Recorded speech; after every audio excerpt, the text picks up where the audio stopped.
Okay.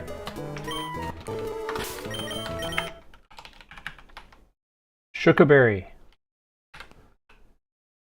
Modest fairy feather. Shooka in case. Wait, do I need to be calm? Nature. No. I don't need to be calm. I can be bold. Yeah, bold just in case. Nature change. Make him bold. Save that.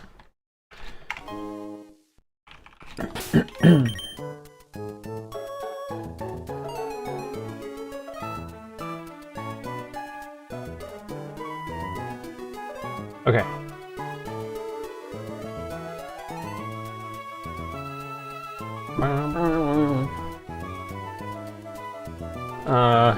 Okay. We got Muck for the Frostlass, Meganium for the Tatsugiri, Scrafty for Glaile, Intimidate at least, at the very minimum. So how's the Glaile gonna go? Say I swap into a Return or EQ. Oh, I need Widelands.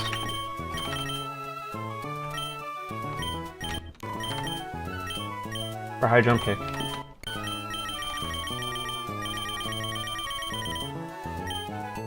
Accuracy. Okay. I think we're good to go. And Muck versus Frostlass. I don't know how it goes, but I do have Citrus, so. What about Black Sludge? No. Actually, no. Actually, no.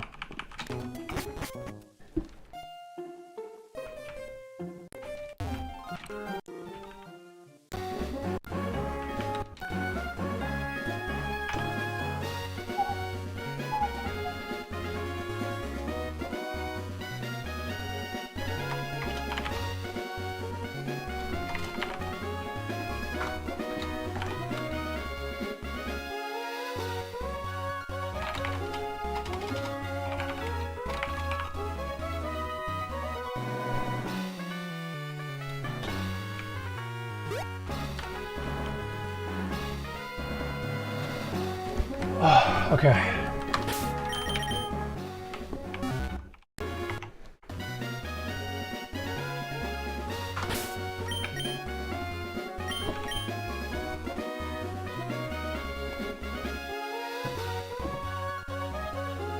Okay. I mean, he shouldn't explode ever, right?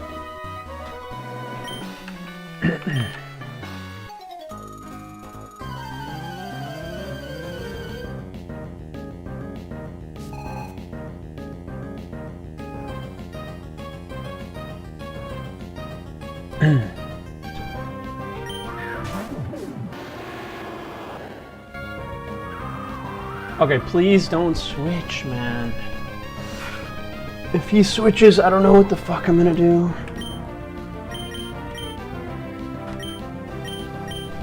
Okay, he didn't switch.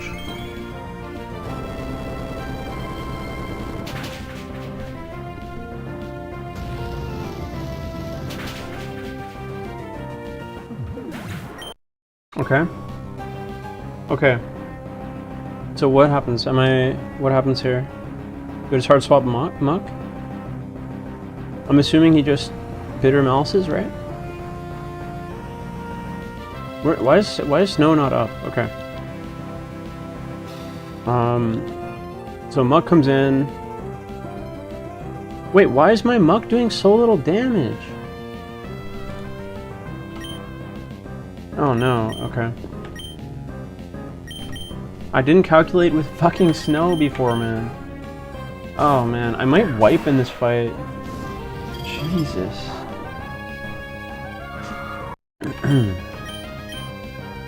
Okay, we knock. I don't kill. Wait, I don't kill, right? I don't have black glasses? Okay.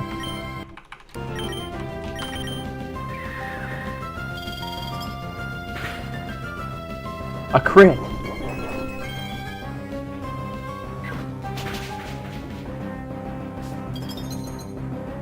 Okay.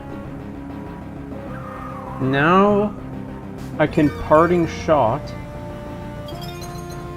I have to parting shot. I can't kill him. I can't do anything else.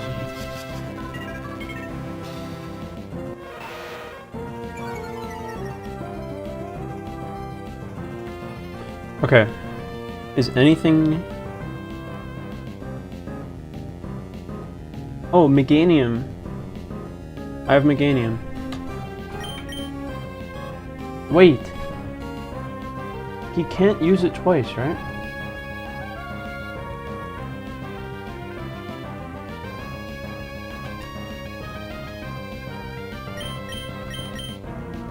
He can't use it twice, right?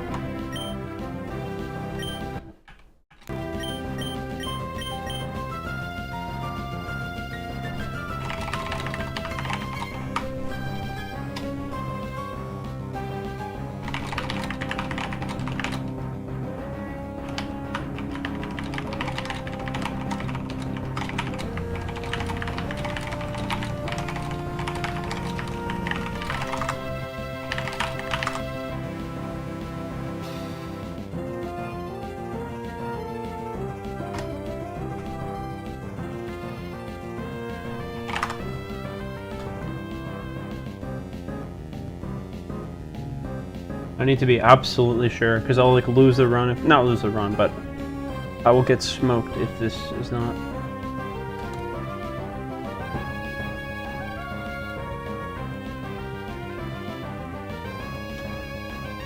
Like, where's my...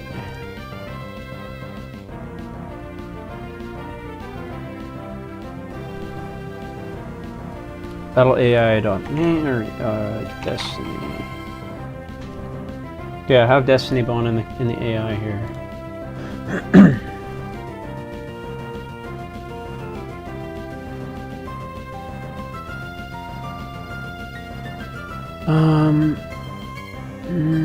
Affect Destiny Bond. AI is faster. Can faint AI.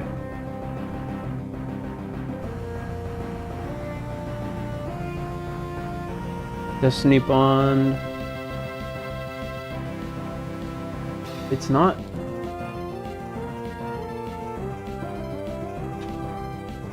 Move effect, effect Destiny Bond, move effect. Dude, the AI is so fucking hard to read.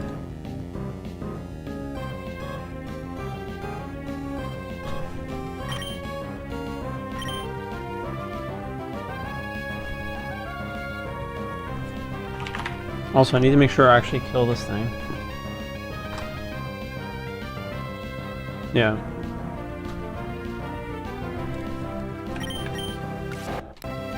Dude, I don't understand, bro. I don't understand.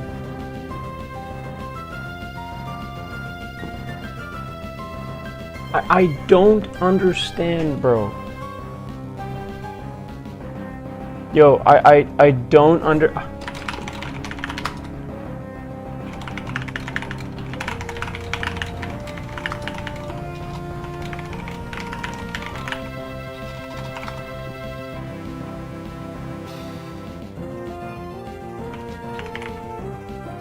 I don't understand, dude.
Wait,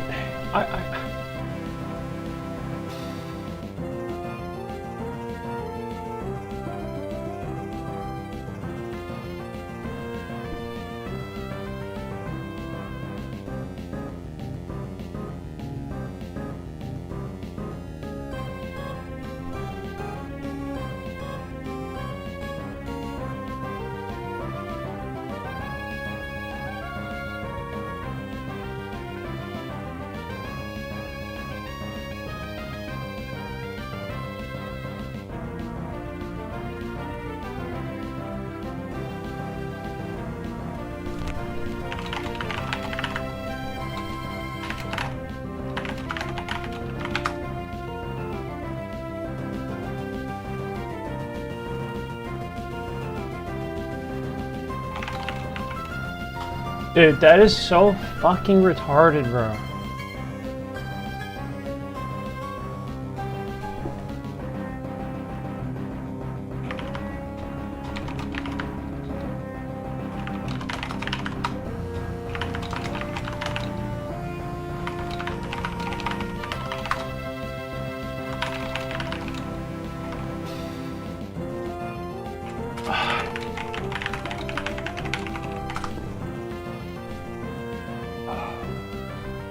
It's so fucking retarded, bro.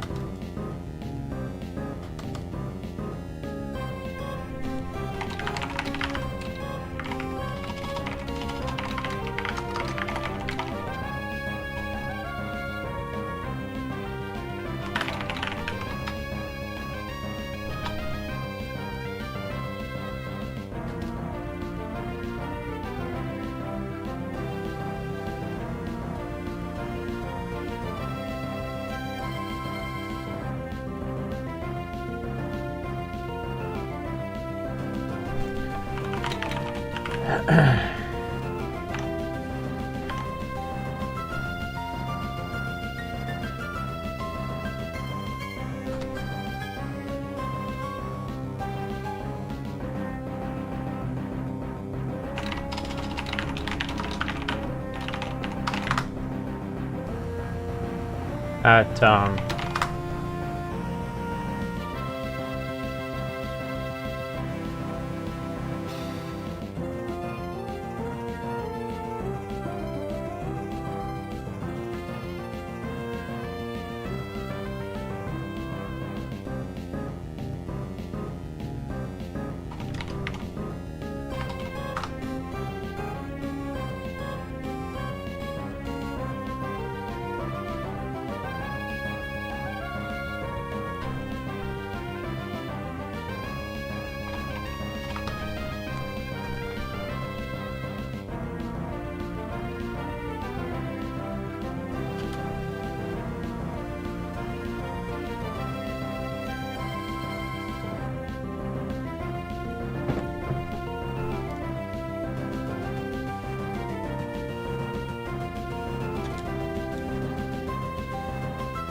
can't use it twice, right?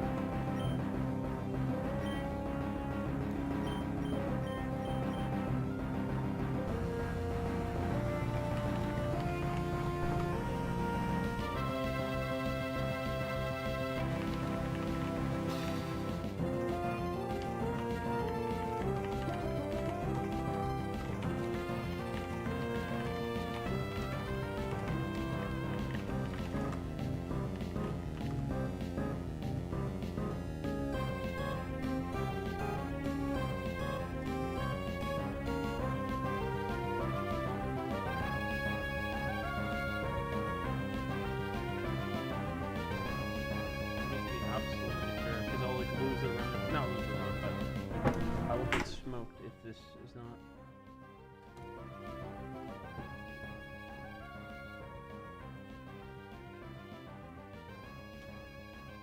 Like, where's my...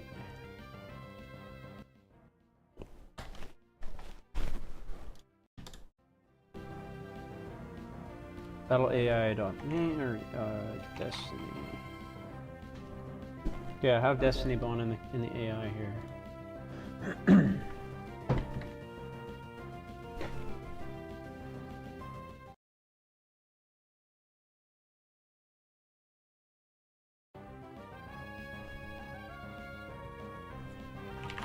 Also, I need to make sure I actually kill this thing.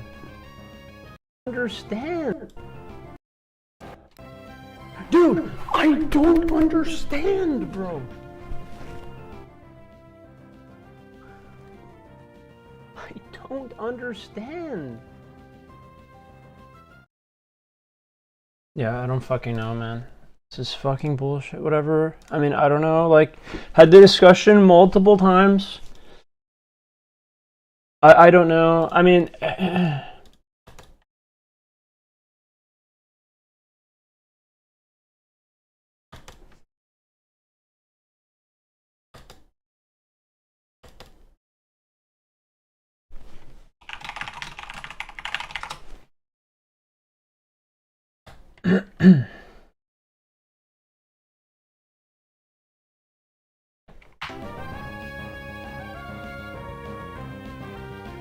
I don't know, I'm pretty fucking tilted, to be honest. Like,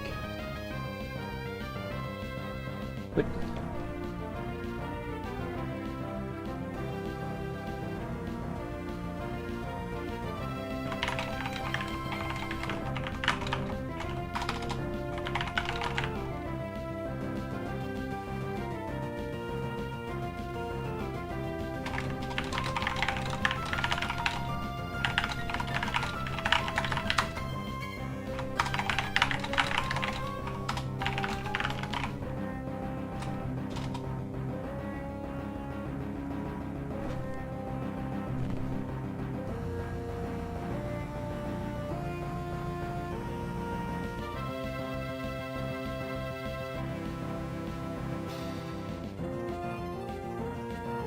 what?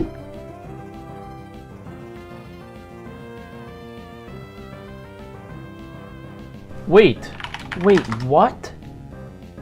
Wait.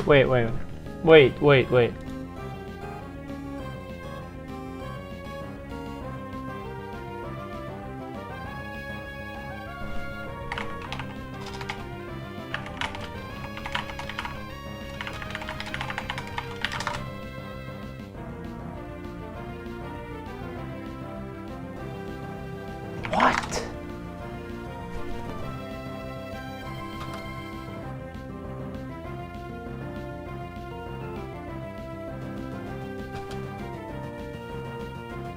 Oh my fucking god. No, it wasn't active. Oh my fucking god, bro.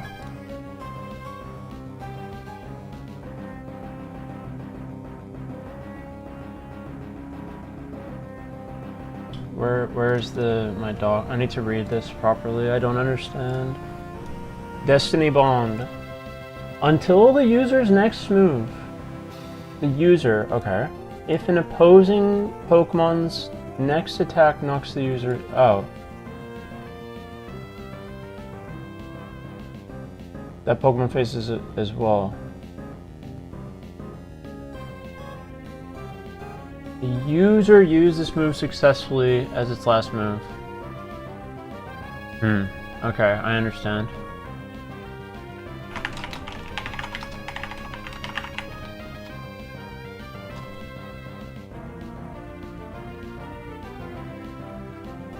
No, yeah, I understand.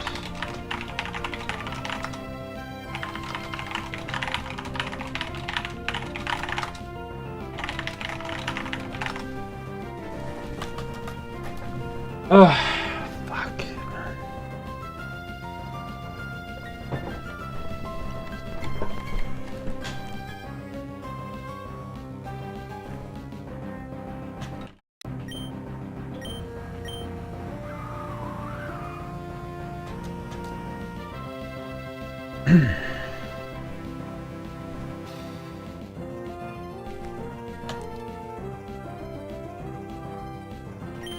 I don't want to bait an earthquake.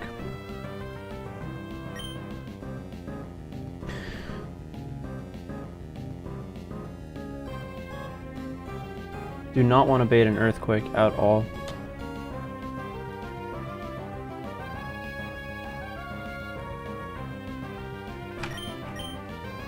How do I deal with the Tatsuguri?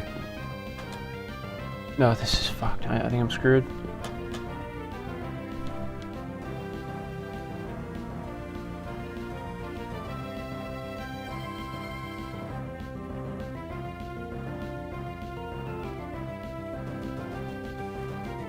Do I have any tools? I don't have anything. I'm screwed.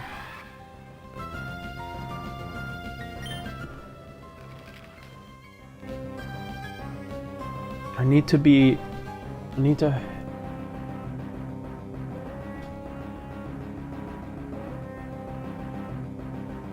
Tatsuguri, I need...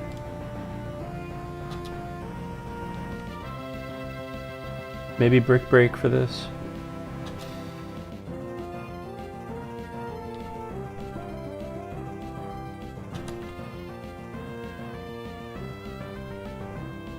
How do I deal with this thing?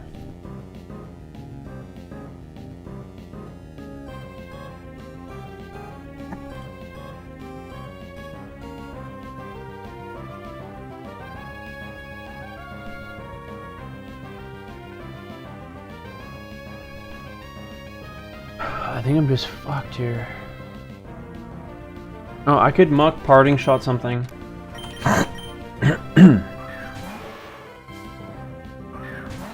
But yeah, he's gonna EQ, that's the problem. He's going to EQ me, I think.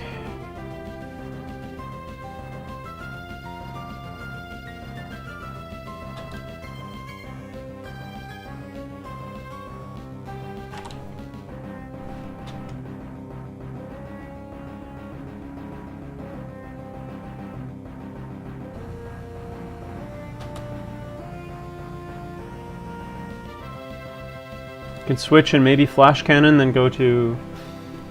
Does vacuum wave kill this thing? So vacuum wave plus... Wait, I can't swap this thing. Do I need to sack?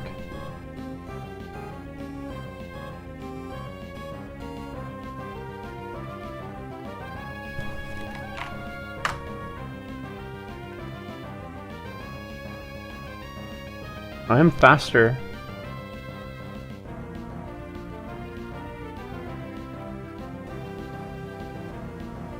I think I need to sack my... Oh no, I just go Scrafty here.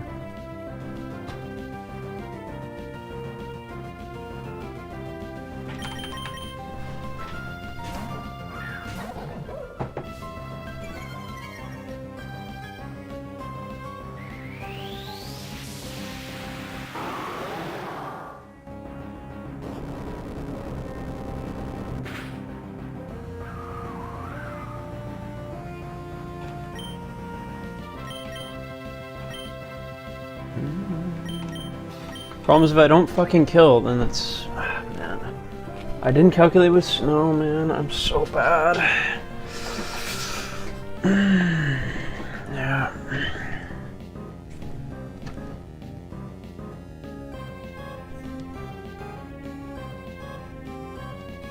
Oh, I can just I see what I can do. Okay.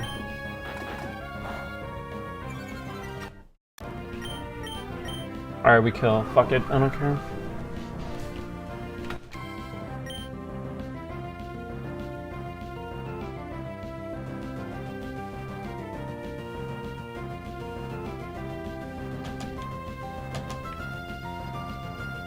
Really too bad, man.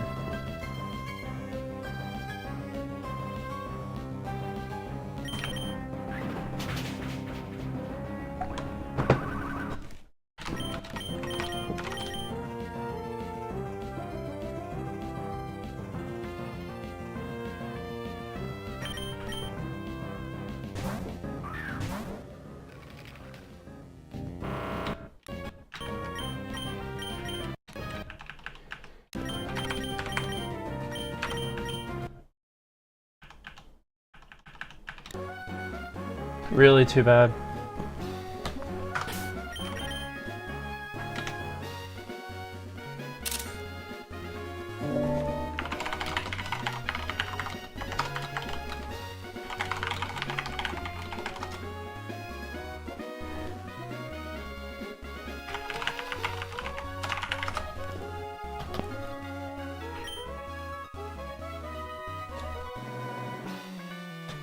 Oh, fuck, that was brutal, man.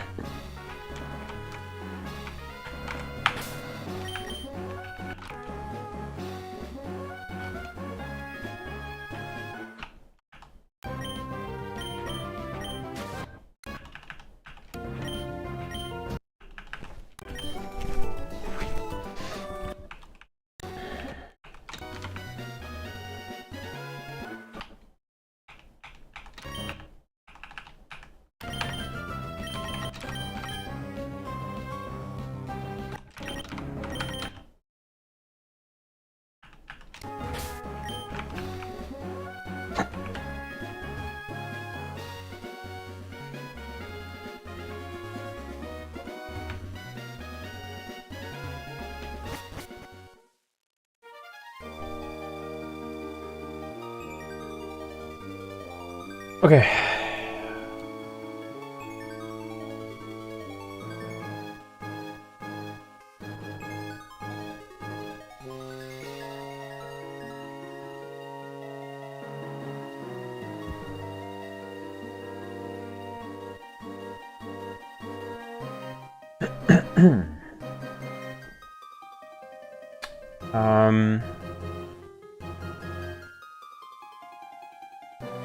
Meteor Falls.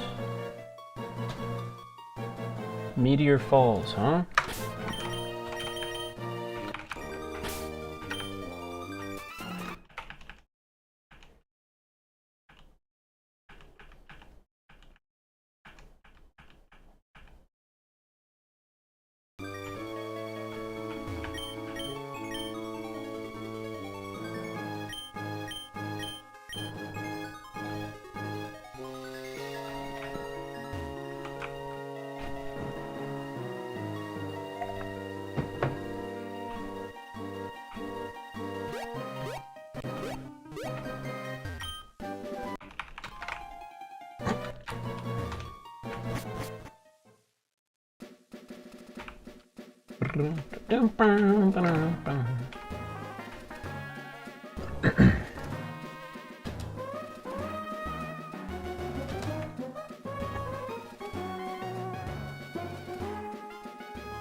Yeah, it's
Okay.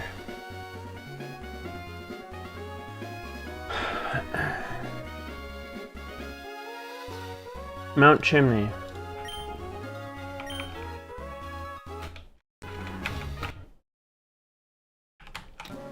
Mount Chimney.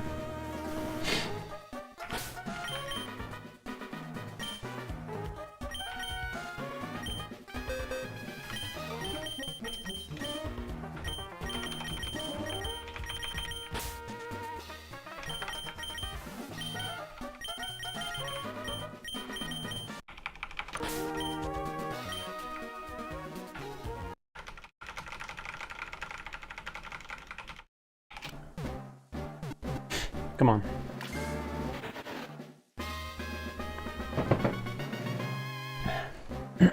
I don't know if that's...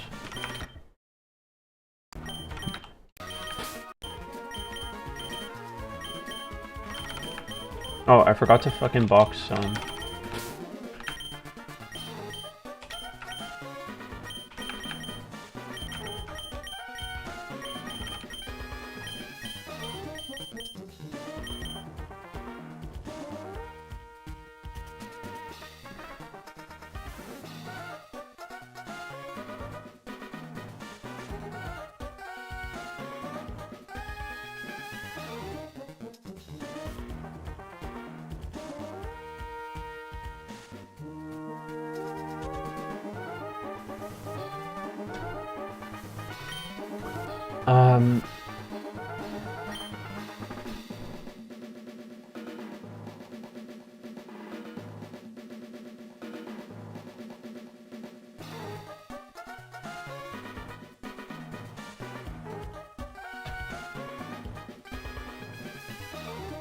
Wait, what did I get? Trico, not...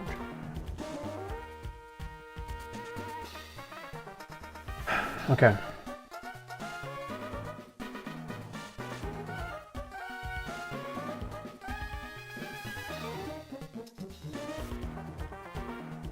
So Cradley has the same moveset. Pentascorch. Mountaineer. Same moveset. Same. Power Rip, same.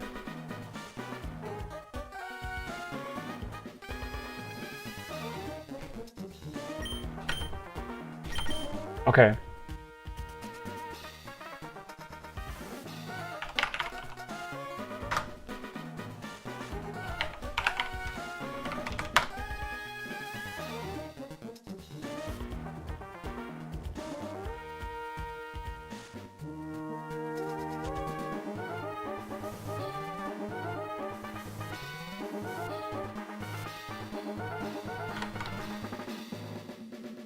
Nothing does any damage to this thing.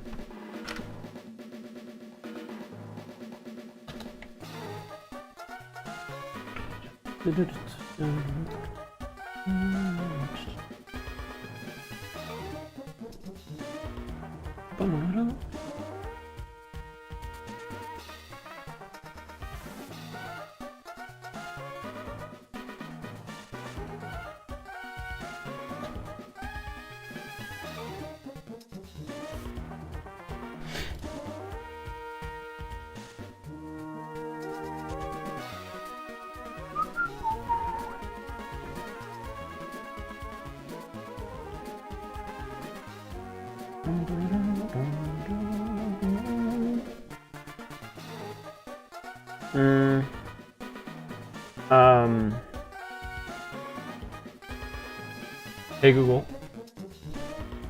Hey Google. Google. What is the Pokemon ability that stops moves from being redirected?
Um...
How do I actually do this fight, man? This fight is so hard.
Fuck, this fight is so hard, man.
Fuck, I don't know what to fucking do.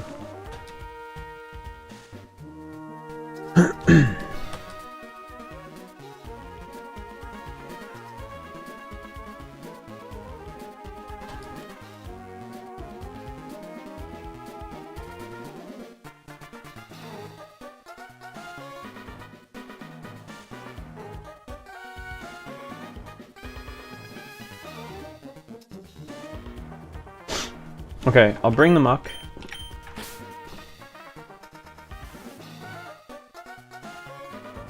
How do I actually kill this stupid Scent to Scorch though?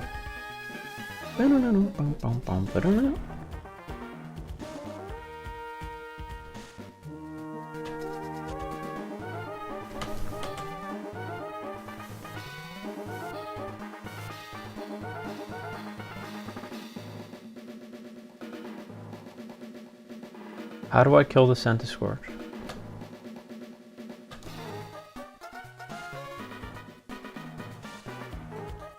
He does nothing to this guy.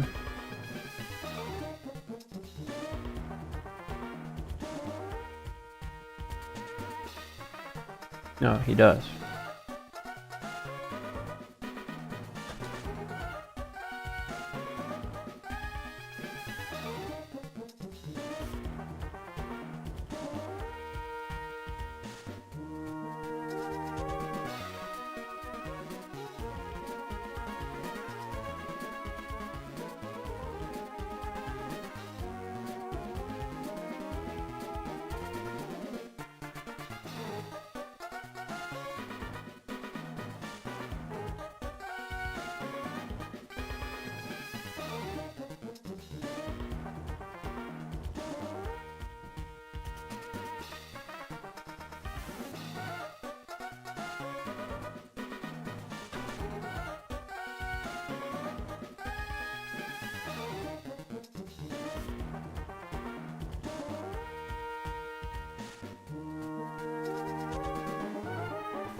Okay, turn 1.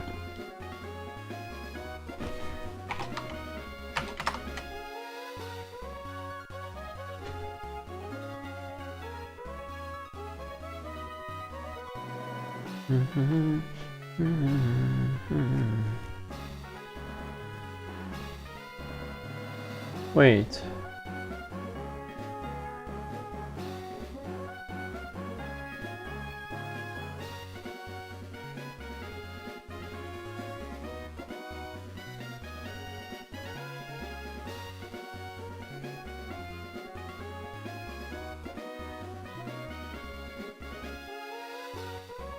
He doesn't really do any damage on this side.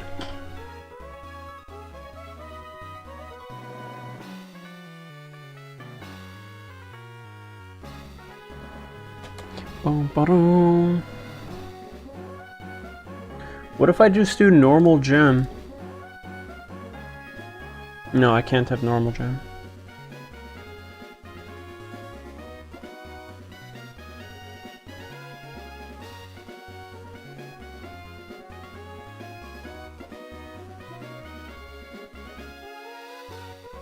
He's all spatak.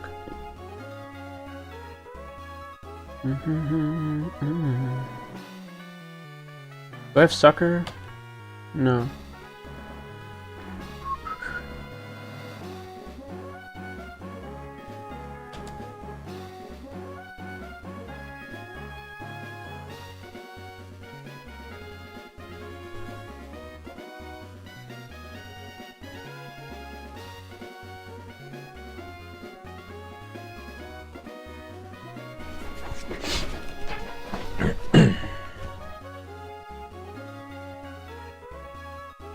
Ah, I know what to do.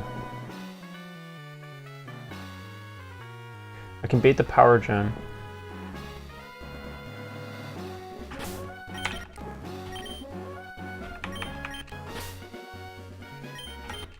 I bait the power gem.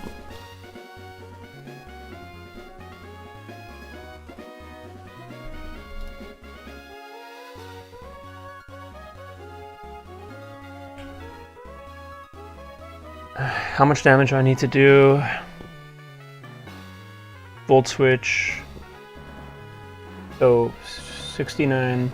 I need to do 31. It's not enough. It's not enough. What with magnet? Not enough.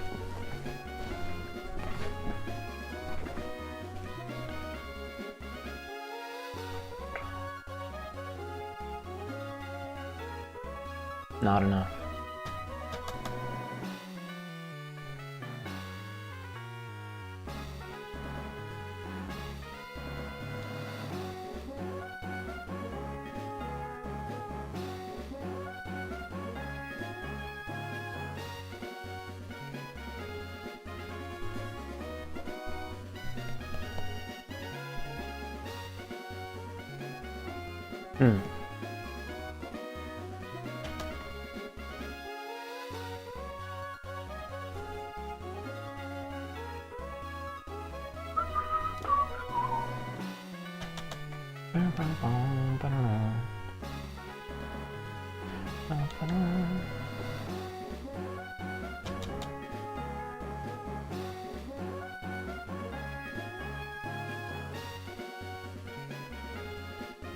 U-turn just doesn't do anything.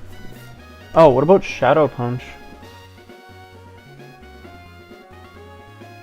Wait, why does it have to be faster?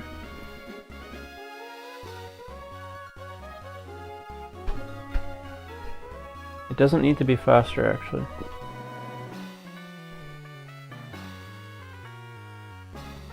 It needs to be faster than this.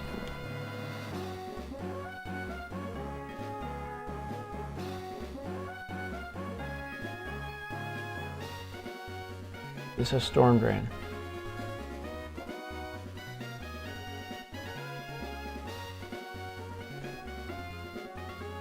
No, it doesn't need to be faster than this.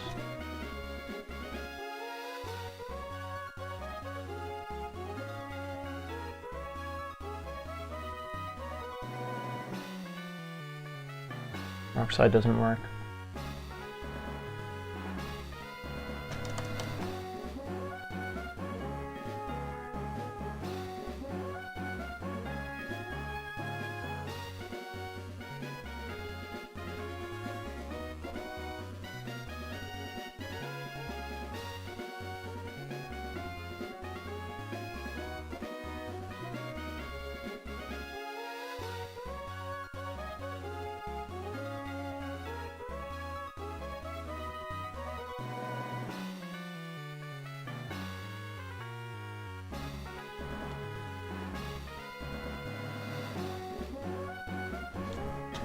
Oh, I know what to do. Okay.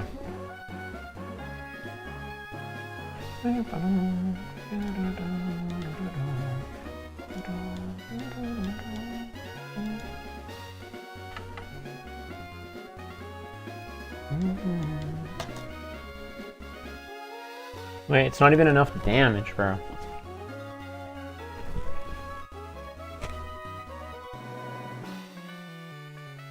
This would work, right? No. Only slaking works.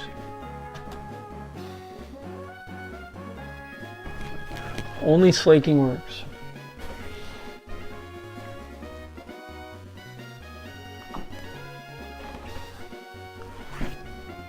So then I bait. Dude, this fight is so hard, bro.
What am I doing?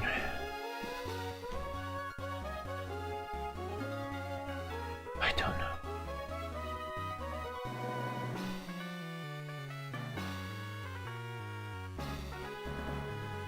I think I just volt switch.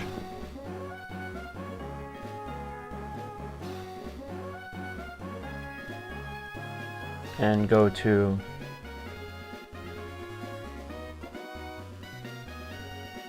no.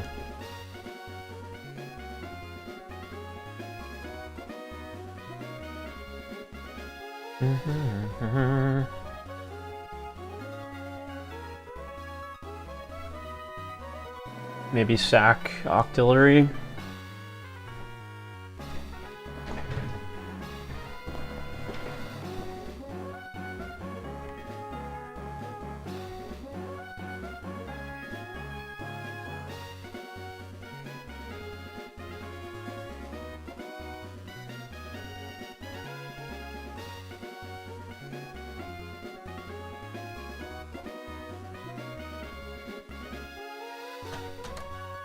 Hmm.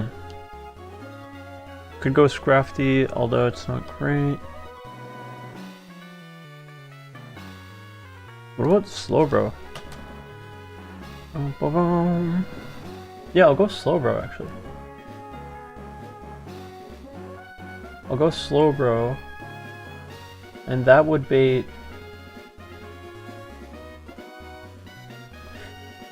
Yeah, Slowbro would be great actually.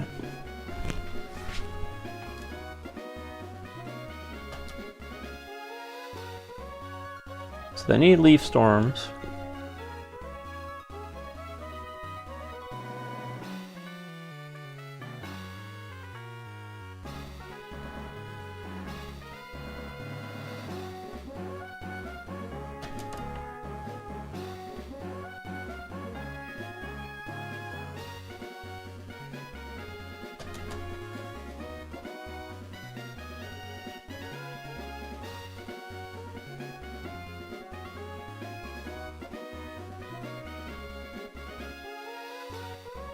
Any Leaf Storms? Fuck, this is crazy, man.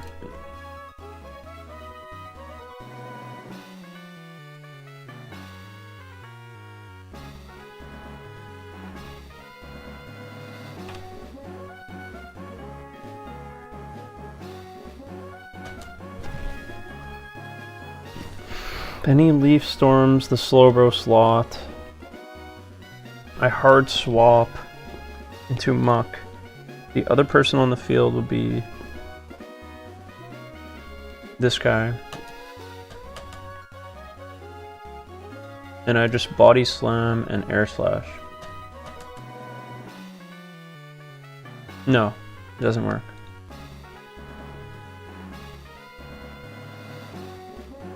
Muck, I just Body Slam and knock off.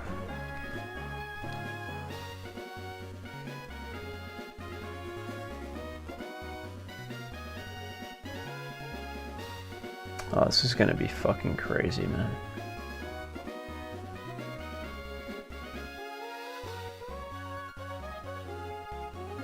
No, I can't Air Slash.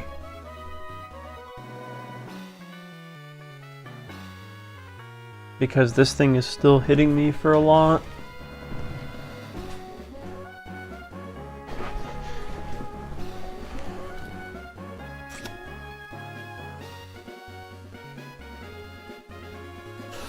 Oh, that's tough.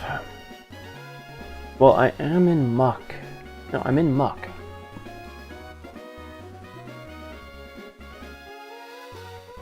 I'm in Muck slot.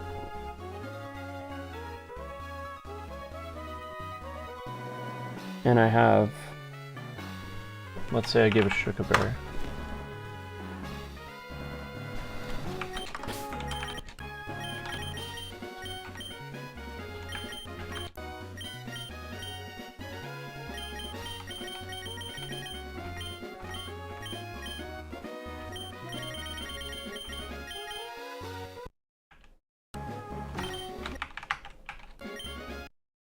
Oh wait, I have Sap Zipper. Hold on, I have fucking Sap Zipper.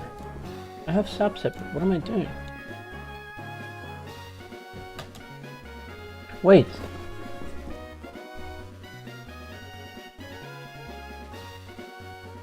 I need Slowbro.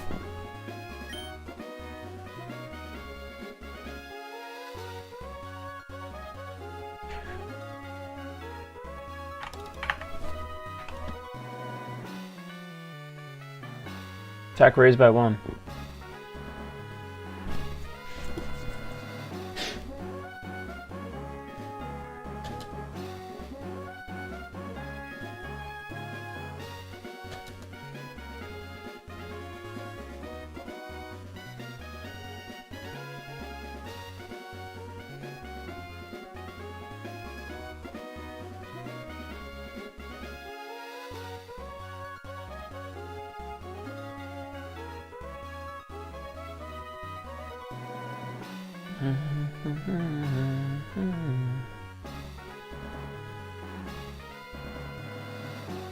Fuck, what am I doing, bro?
fight is so fucking hard.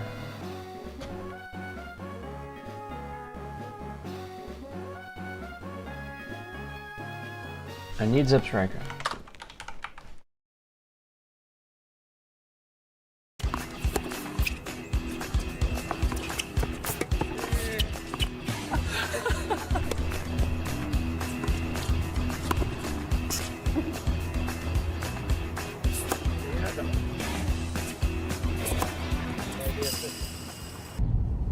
Good frickin' morning.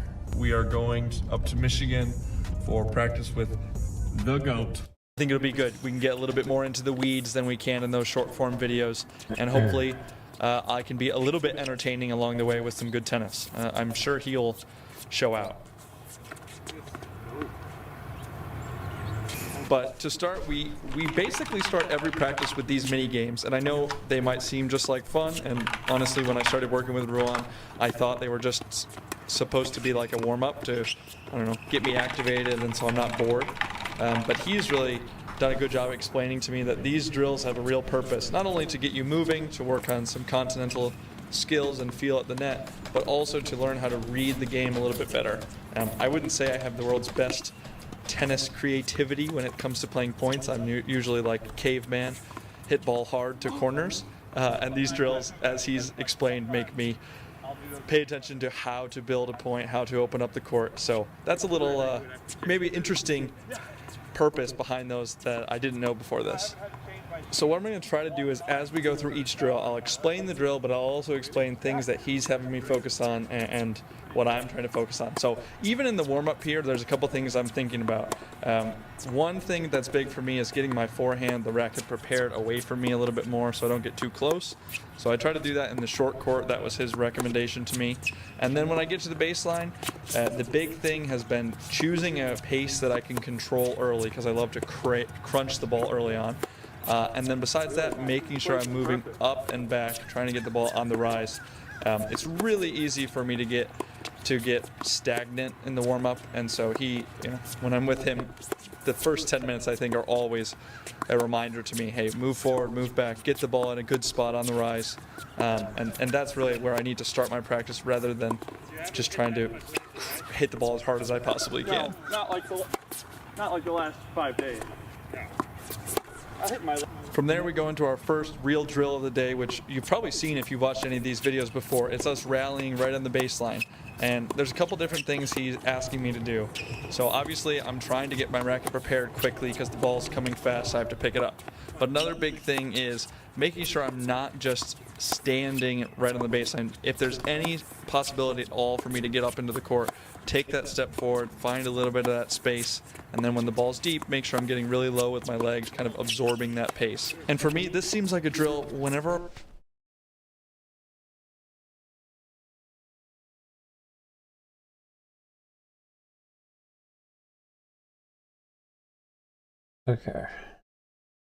we start with this, I usually have a good practice.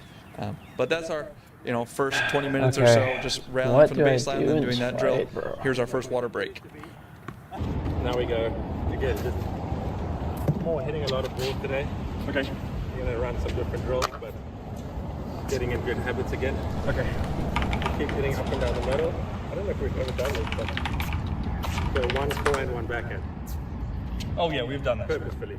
Kind of like a quick little figure eight, right? Yeah, so after you hit the forehand, you move to your right, creating space for the backhand to then go that way. Trying to play basically the center line is your goal. Oh, and you move. Okay. Okay, so the cradle is on the right. So it's like, you're not going to do this a lot on the backhand, but on the forehand you're going to do Cradle is on the right. All right, so you heard him. We're doing this little figure eight drill. Basically, both of us are trying to hit the center line of the court and then move around the ball to create space, alternating forehand and backhand. Two things from this drill. One, it is way harder physically than I expected. Oh, I missed it there. Way harder physically than I expected to get around the ball each time, which kind of signaled to me that maybe when I'm playing, more often than I think, I'm not getting around the ball just because I'm being a little lazy. And then the second part of this is that it's actually not as easy as you think to get the ball onto the center line, right? So like the accuracy for me here was tough, and you can see both of us kind of struggling. Maybe it's the pace we're playing at, but I really like this. I think this drill for me, especially on the forehand where I can get too close, is a great way to start because you're looking at every ball as you need to create space. Whereas when I'm playing points, a lot of times it's like that ball comes right at me. I'm thinking, Temper flare, no. Okay, I can just stand and hit. From there, we're going on to a totally new drill for me. So this was a drill that we had not done, and I need slow it was bro. all about playing with different ball types. So one player is trying to play the ball high and heavy, and the other person is trying to take the ball early and hit flat through the court. Slow bro's actually not Maybe we've done this before, but I didn't remember doing it. the best. So first off, I'm trying to hit the ball high and heavy. He's trying to take the ball on the rise and hit through I the need court something more. to tank. And the big thing, I think the reason we were doing this, and he was explaining there at the beginning, is he was noticing me moving back when the ball is deep, but not getting back forward.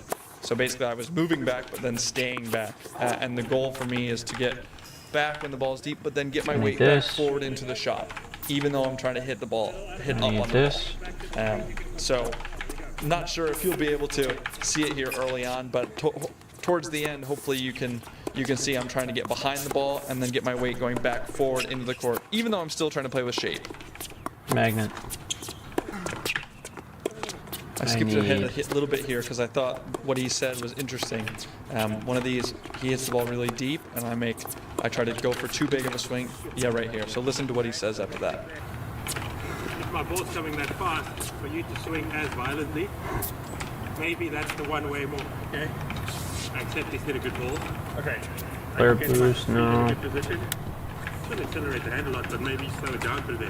Right. Sap If zipper. you go back fast and you don't execute, I'm going to keep coming. Okay. And you don't have time to recover. Yeah. Make sense? Yeah. Okay, last one. Okay, so turn one.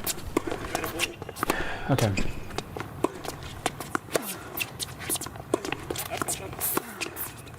Hold on. There you go. Easy. Good.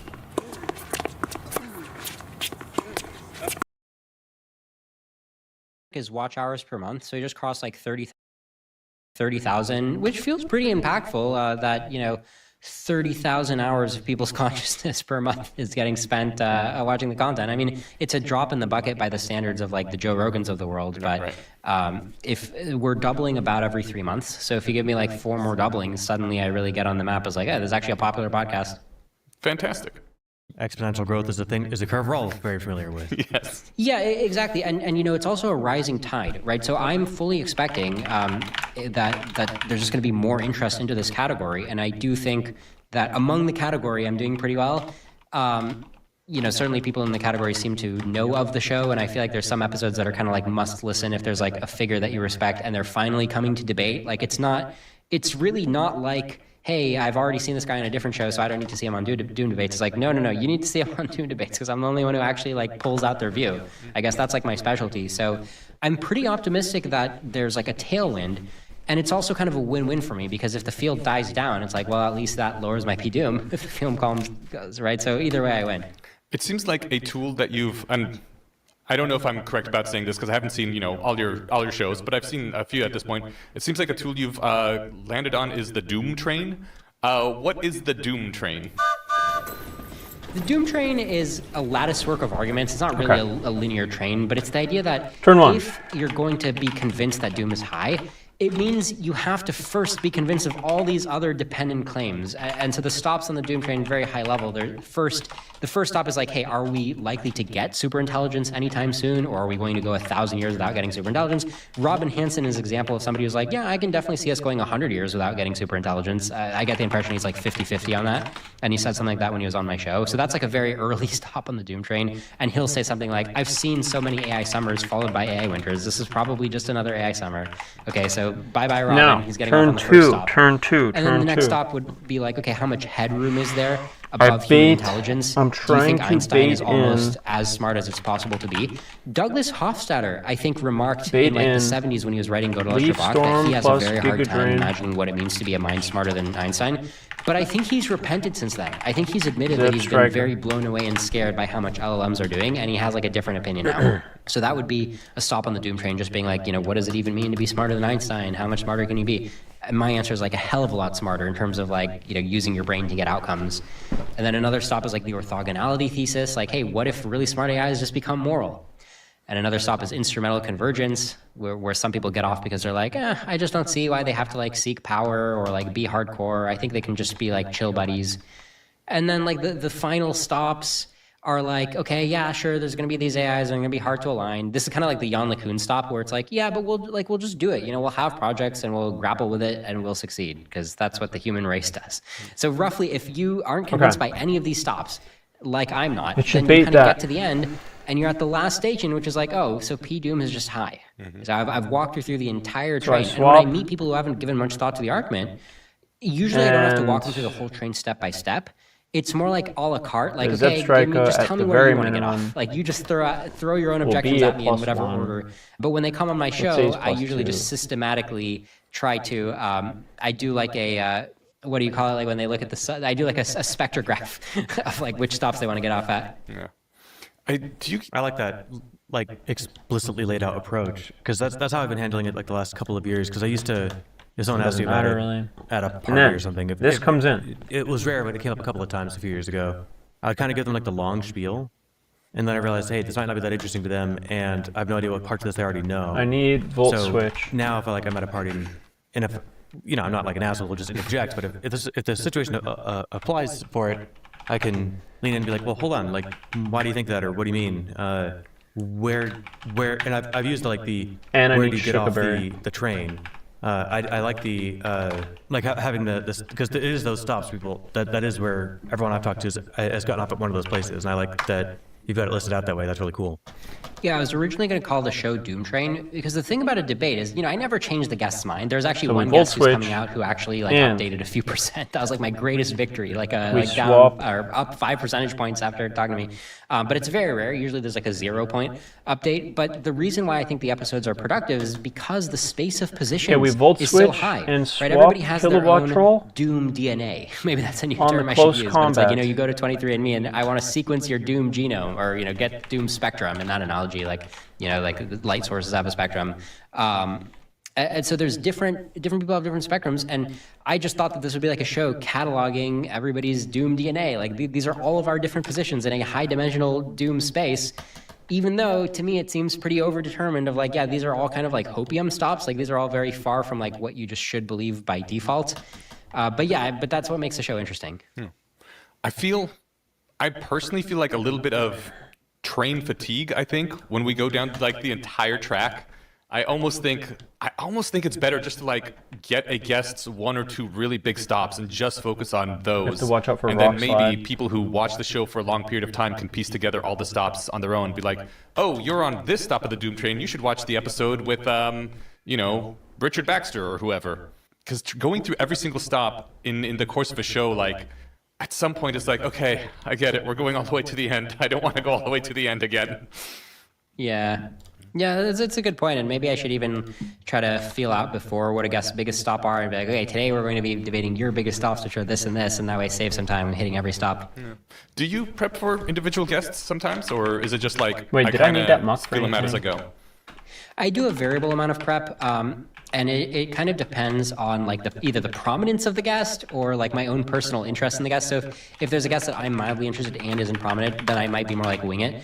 But I have very few of those kind of guests now, because I'm really trying to make each episode count right now, just because I'm already at my limit of like production. So that's not even like a realistic scenario these days. But yeah, I mean, a typical guest is just somebody that I've like followed their work. And so I go and I make like a big outline of all the different things I want to ask them about, and I'll like load up a bunch of podcasts of stuff they've done or stuff to read. So yeah, I'll do a little bit of the Jorkesh status of like diving into their stuff. I don't think I go quite as elaborate as him. Robin Hansen was probably among my like top 3 hardcore prep, because Robin and Eliezer had a big Doom debate in 2008. Yeah. And I'm like, I'm bringing the Doom debate back. Eliezer's tapped out, but I'm going to do it. I'm going to substitute him for the Eliezer position. And I really just read everything. I mean, I already read pretty much everything Robin Hanson writes, but I really went back and did the research, and I even did a couple of episodes where you can see me training like Rocky in a training fight, where I even brought on somebody else to wear like a sign saying Robin Hanson and like take on the Robin Hanson, or actually I took on the Robin Hanson position and I did ideological Turing test against a different guy. You know, if you want to Wait, what fight am I somebody, doing? you have to like walk a mile in his shoes. So that was, I guess that was my single most elaborate prep. And then a lot of times when a Exor, guest boom, is like deep into a frostbite. certain field, and I'm not realistically going to get that deep in a week, I'm like, here, how about...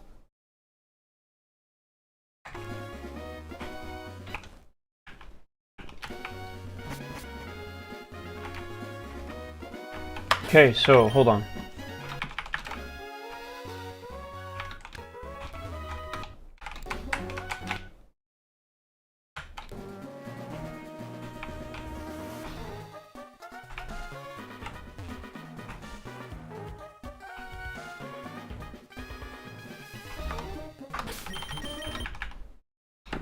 Okay, we saved.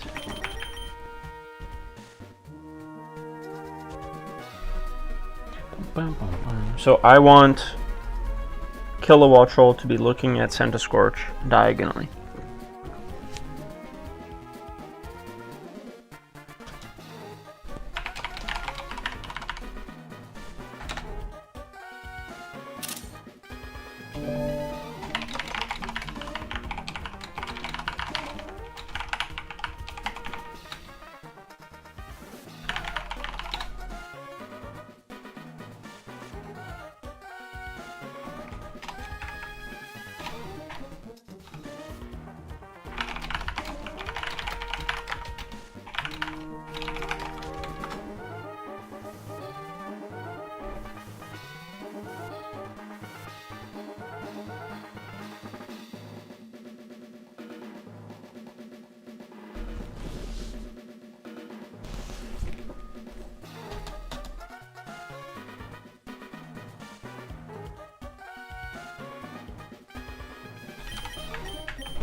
Volt absorb, everything is fine.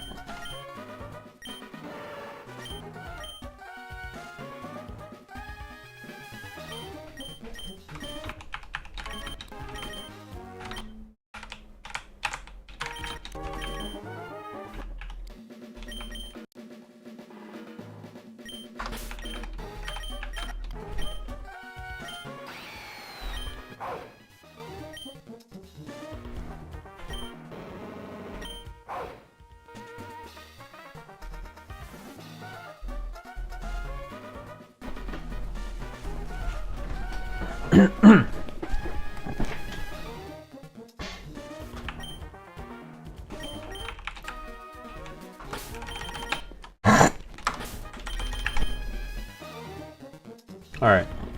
I'm just making sure... Okay, wait.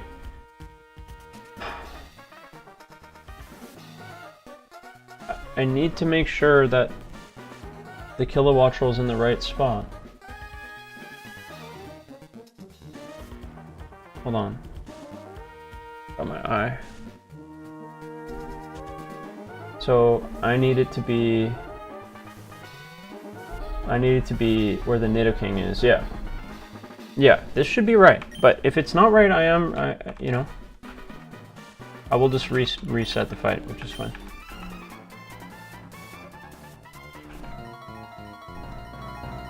Okay, here we fucking go, man. This fight is so ridiculous. That should be right. Okay, we body slam. And we volt switch. Please kill. This is like... I have to get 2 minimum rolls for this not to kill. And please just fucking Power Gem, Kilowatt Roll. Power Gem, Kilowatt Roll, and Fire Lash, Kilowatt Roll, please. Please, okay. There's one. Die, please die. Yes! And Power Gem. Yes, okay, this is good. This is free. Yes, okay. Dude, my plan is actually fucking working for once. Oh my goodness, it's actually working for once, bro. Sap Sipper. I better have Sap Sipper. Please. You see a kill, you should fucking hit me. Okay. This would be the cleanest fight, and Giga Drain, which I planned.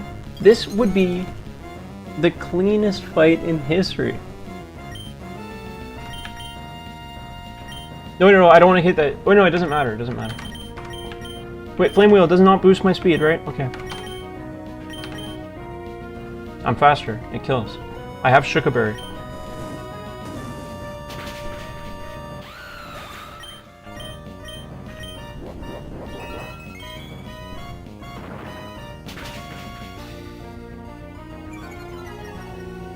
I get power gemmed. Interesting. Oh my god, this is the cleanest fight. Okay, now I get double intimidated. Okay, hold on. Actually, wait. I just forgot about the Tauros. Maybe I should have preemptively switched the Ursaring. So I can double swap.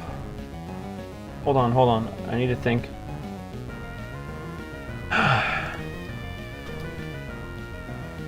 Oh my god, I forgot to bring my Annihilate.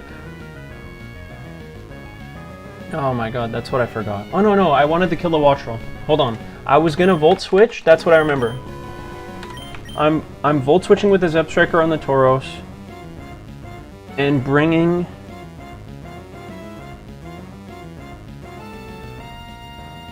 And...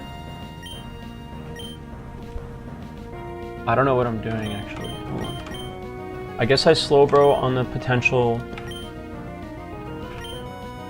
fighting move. And here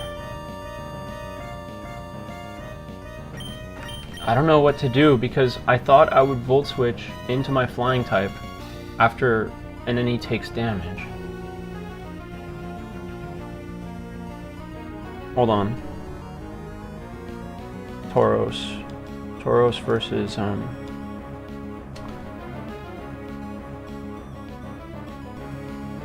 yeah, he sees kill with close combat.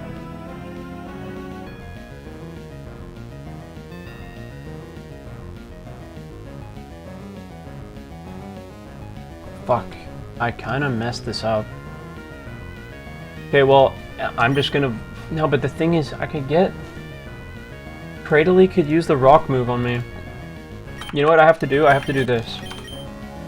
Switch Ursaring into kill a Watchroll, because I'm not getting rock moved. And this guy Volt switches into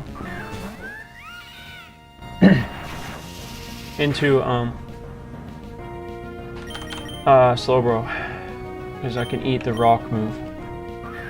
Please. Okay. I shouldn't be targeted by Cradley here. Yes! Okay, that's good. Oh fuck, but the problem is I can't... Wait, what if I roost?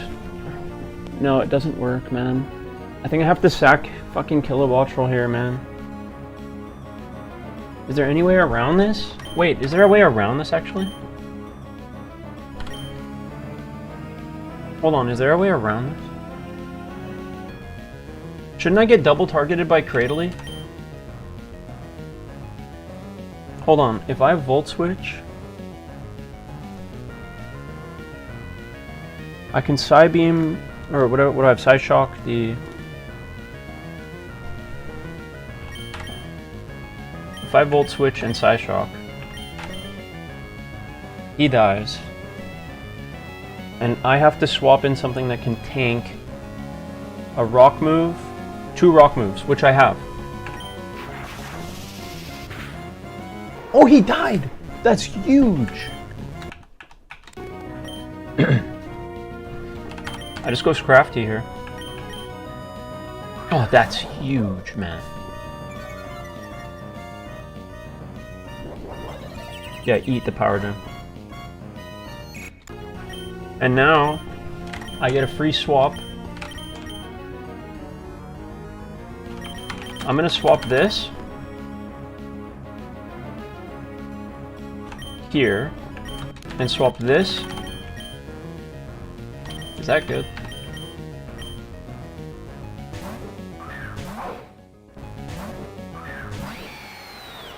To eat the Giga Drain. Let's go.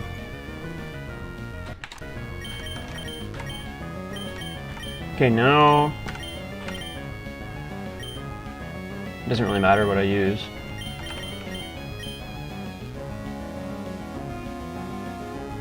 I think either way I'm faster than what comes in, so. Oh my god, dude. The cleanest fight I've done here, I always do something wrong here. This I calculated to one shot.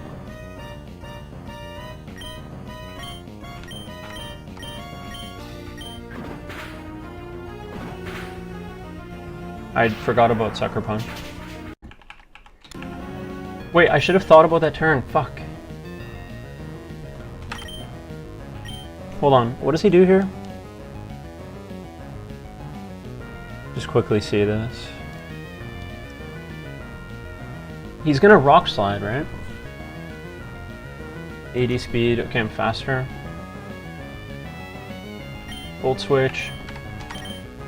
Volt Switch, right? Yeah, he should just Rock Slide, I think.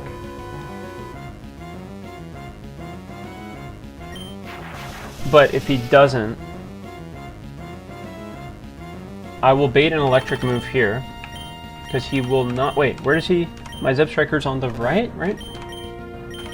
Wait, was my Zeb Striker on the right? Hold on. Yeah, on the right, which means did he move first? Zeb Striker Volt Switched.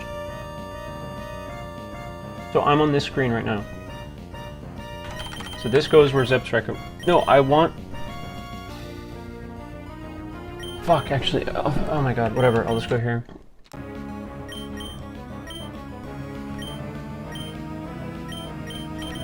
I'll just go here. So he's -1.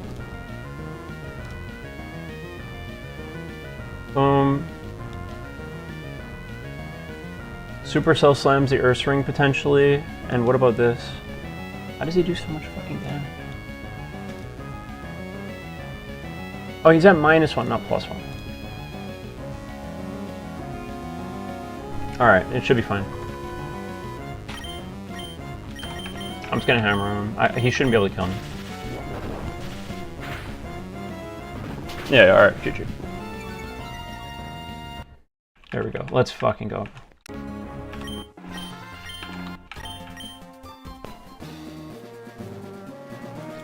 Finally!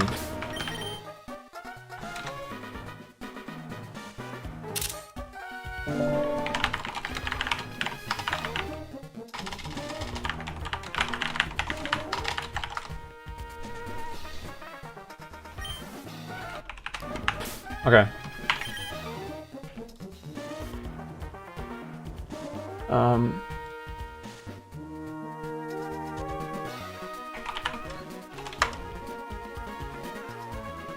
Oh my goodness. Okay.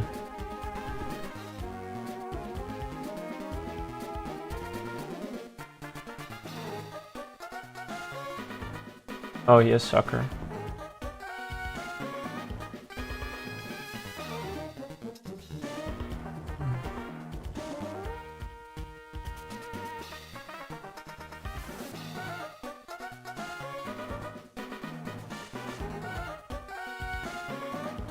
Does he have Water Absorb? I think he just can't do anything about just a crazy liquidation.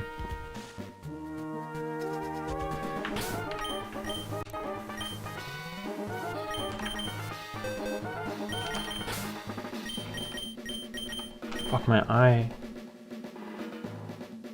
And I have to check if anyone wanted to play tennis. No.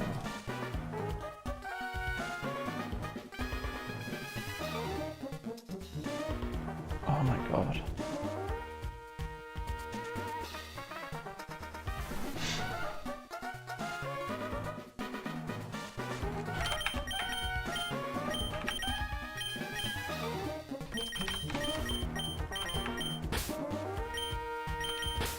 I do kind of want to bait the Earthquake, though, on a Bull Rush turn.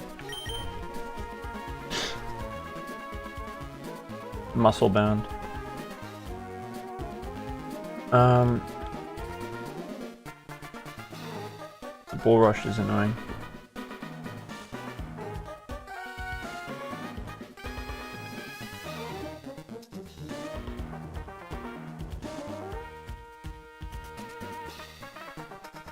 This thing is so strong. What if I just go Citrus and just don't care? Yeah, you'll just go Citrus.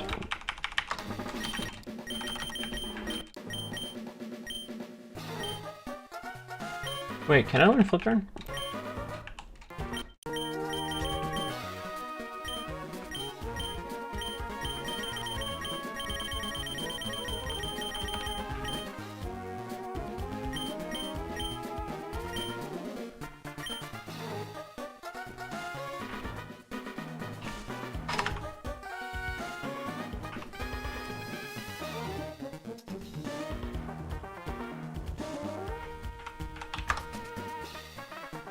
Okay.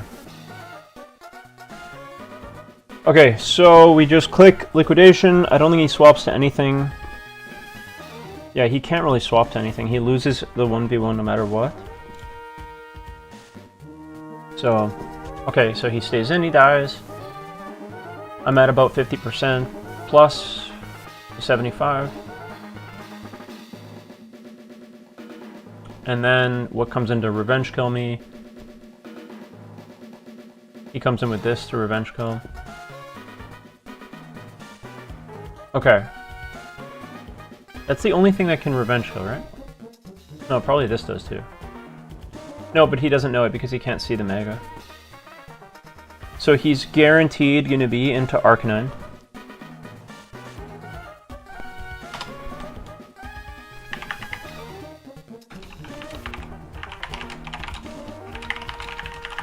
And it's a head smash. So he's going to be head smashing.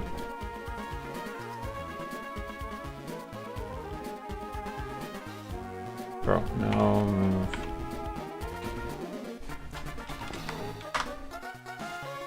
Let me just quickly see this.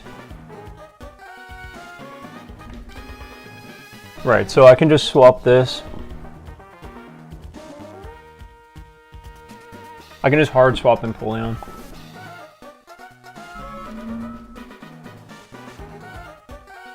But,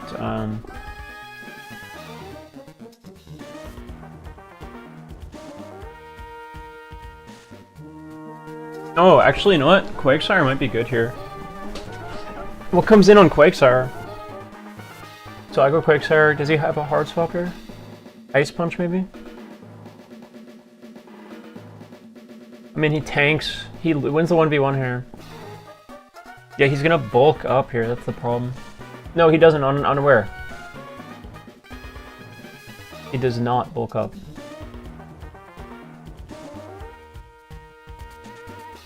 He would never switch here. But he could switch here. So I don't like that. I want a different... I want to bring Quakesire. But not... versus this. That's not good. Maybe Brick Break Vacuum Wave? I'm faster. I mean, his Excel Rock doesn't hit me. Brick Break Vacuum Wave. But honestly, I can just use this guy to like...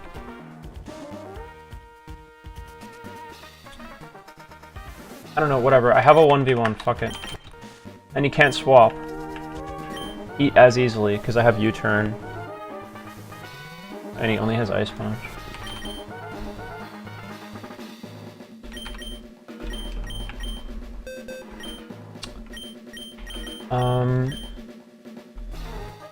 Also, I have a Flash Fire Mon, right? Oh yeah, I have this. And am I faster? Hold on, I can bait Flare Blitz and swap. I have Scorching Sands. Why am I not Flash Fire?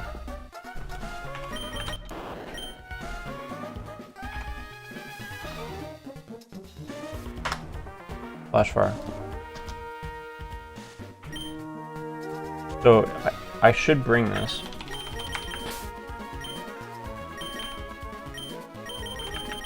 Bring that. And fuck, why is my eye? Bring that.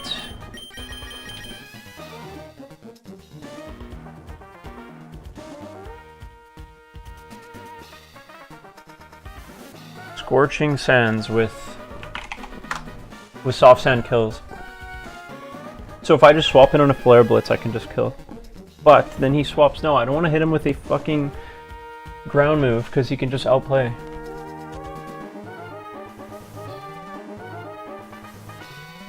So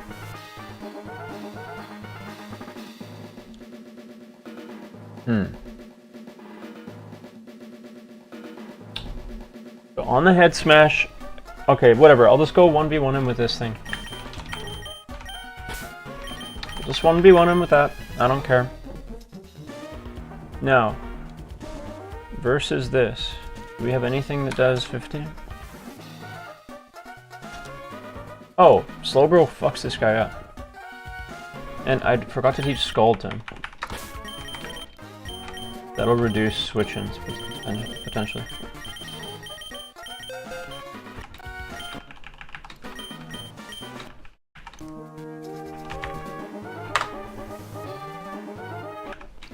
Okay, we have Scald.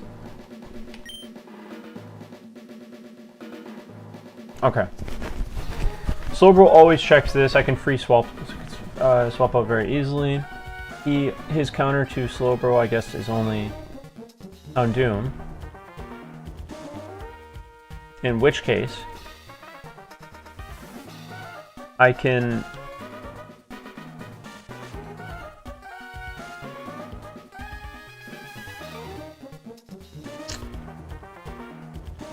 one-shot him with Hammer Arm. And he has no swap out to this. There's no fucking way.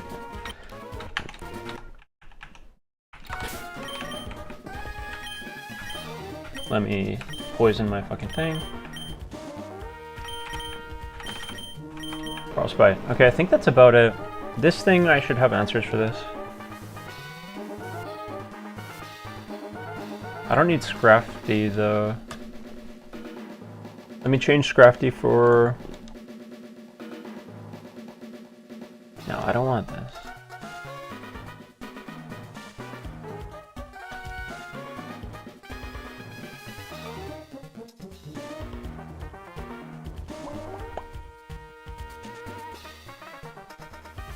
I mean, I can Infernal Parade and then Scorching Sands.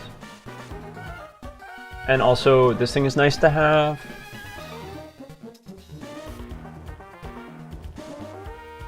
What am I doing, man? Oh, I'll just bring the Muck in case I need to pivot around the fucking, the Dark Pulse thing.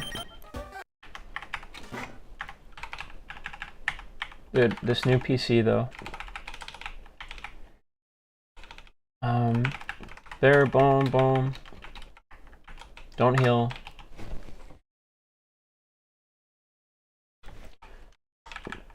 That should be good. I don't need this Shuka, but whatever, I don't care.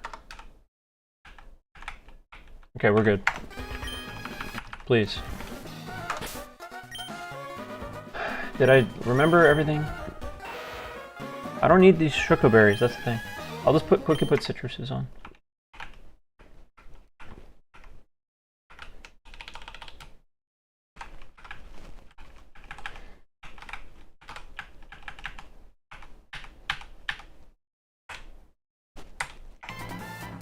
Okay.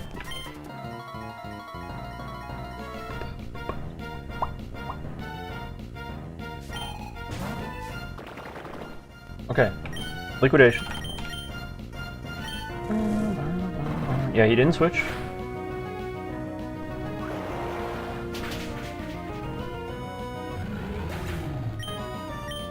Very good. We should see a head smash.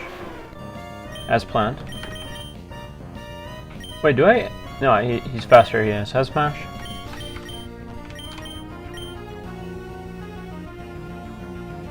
And we go. No. Whoa, this is actually close as fuck.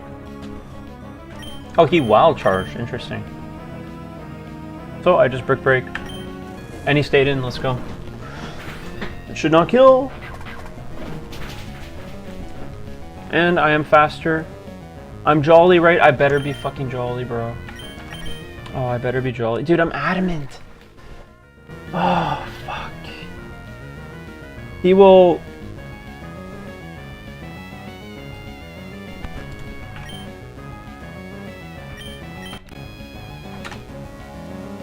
Hold on, let me ask. I think this is the case where it's 80%.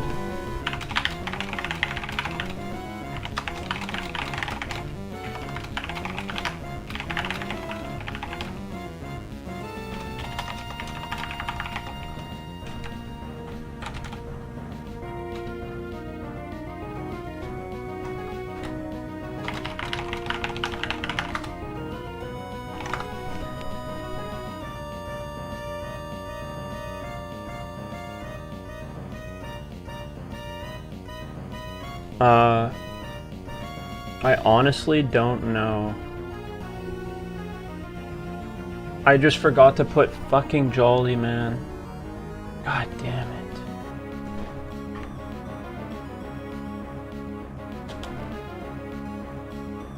Okay, well, anyways, otherwise he's ran a move. Or Excel Rock. Man, I don't have a way to deal with this easily.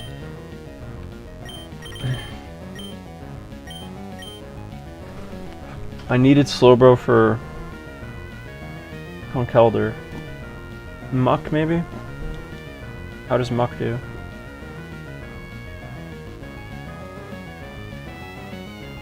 Yeah, see, I fucked. Yeah, I think I'm like screwed.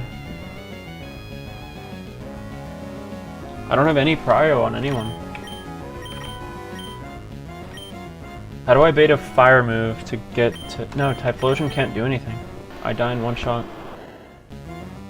Wait, no, I can force him to use... Hold on. I can force him... If I force him to use Excel Rock, then I can kill if I get in on a fire move.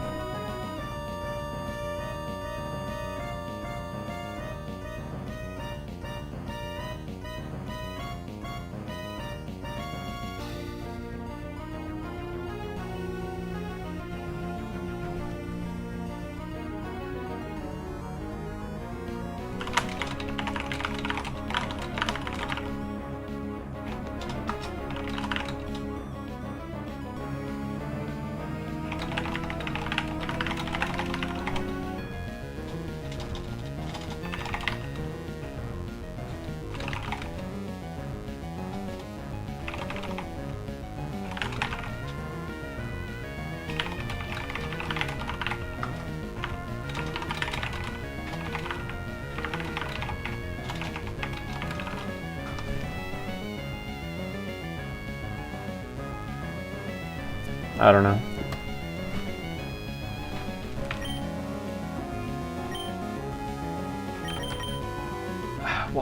How do I get it?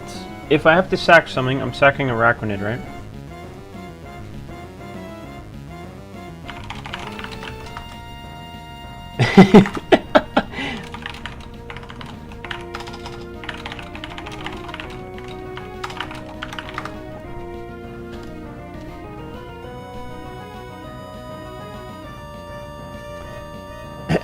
Is there any fucking way? What did I need Ursa Ring for again? Oh yeah, I needed it to one-shot the...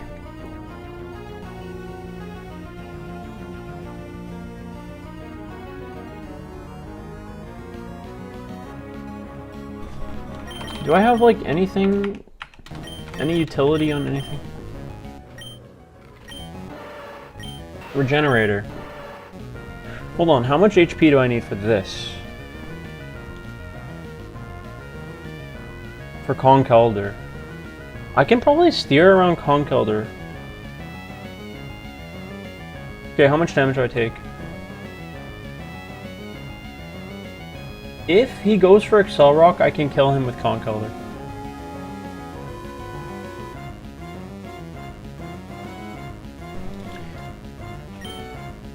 Like, he's not gonna head smash, right? He's gonna Excel Rock.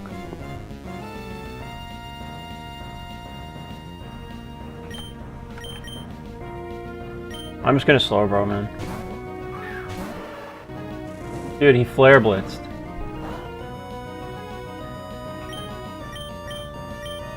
What if I teleport?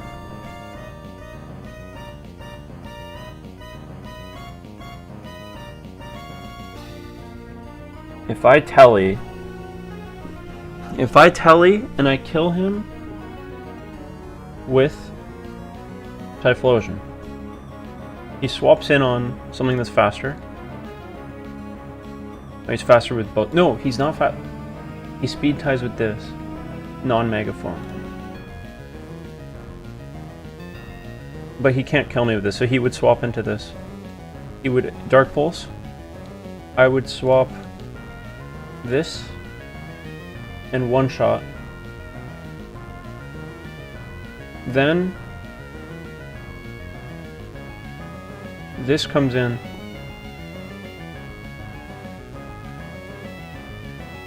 I'm faster and I beat him in the 1v1 if he swaps in on Thrash, so he can't swap in, right? Although he has Mach Punch. Fuck. Okay, I'm just gonna kill this thing. Oh, he missed! Let's go, man! That is fucking massive! Oh, that is massive. So, do we want to swap... Do we want him not to Dark Pulse? What if I, like, Parting Shot on him? Because I didn't need the Muck anyways. Yeah, I'm just going to go to the Muck on the Dark Pulse.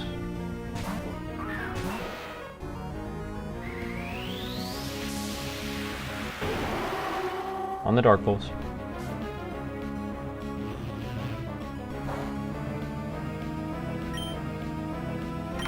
We will Parting Shot. Dude. That is so fucking ridiculous.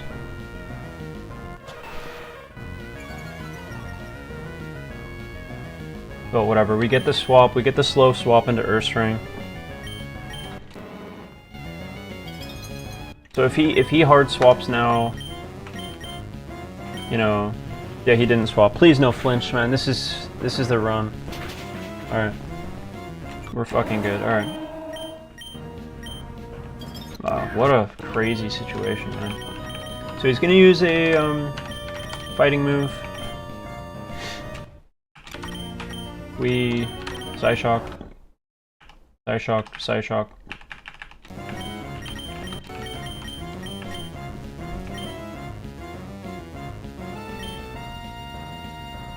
He's gonna Sludge Bomb. Wait, does he kill right now? Hold on. Does he kill my Slowbro right now? Oh, he has HP Grass?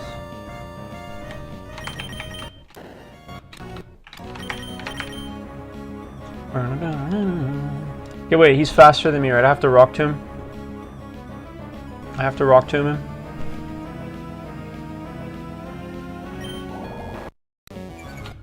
Okay, I'm faster now. Now I can hit with Scorching Sands. Is that a kill? Oh yeah. Come on, baby. Let's fucking go, man.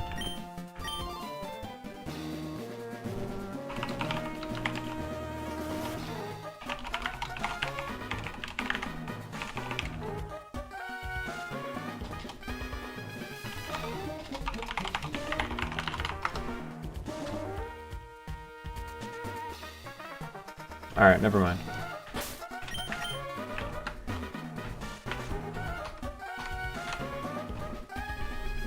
Wait, did someone play tomorrow around 1 p.m.?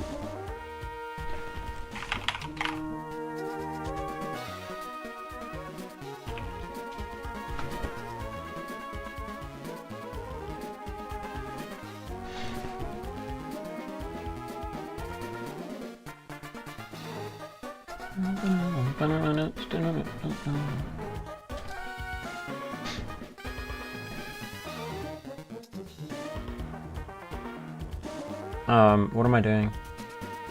Oh yeah. Bold. What is this thing's name again? Jigglyth.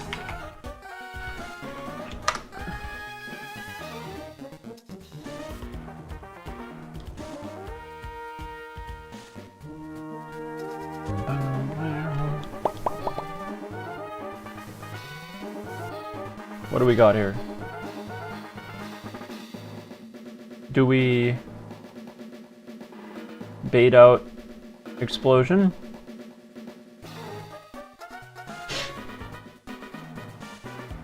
I wish I had drain punch.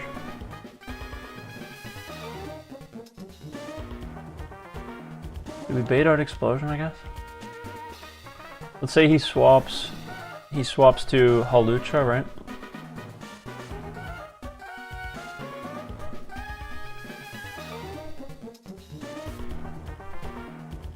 And he clicks Swords Dance. Unburden, man.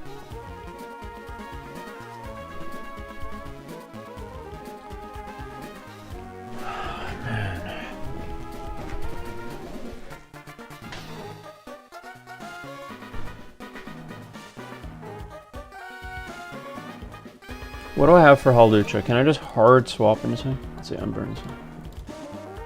He's really faster than everything? This is faster.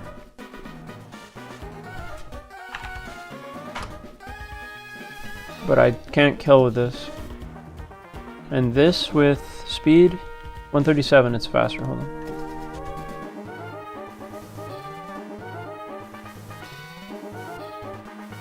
Plus speed,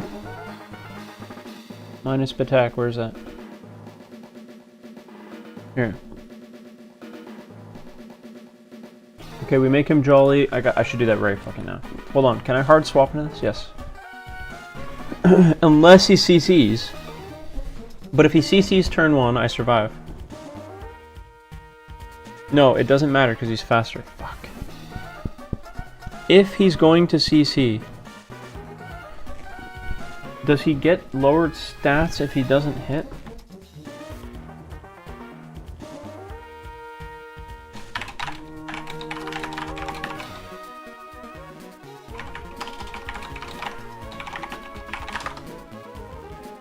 No.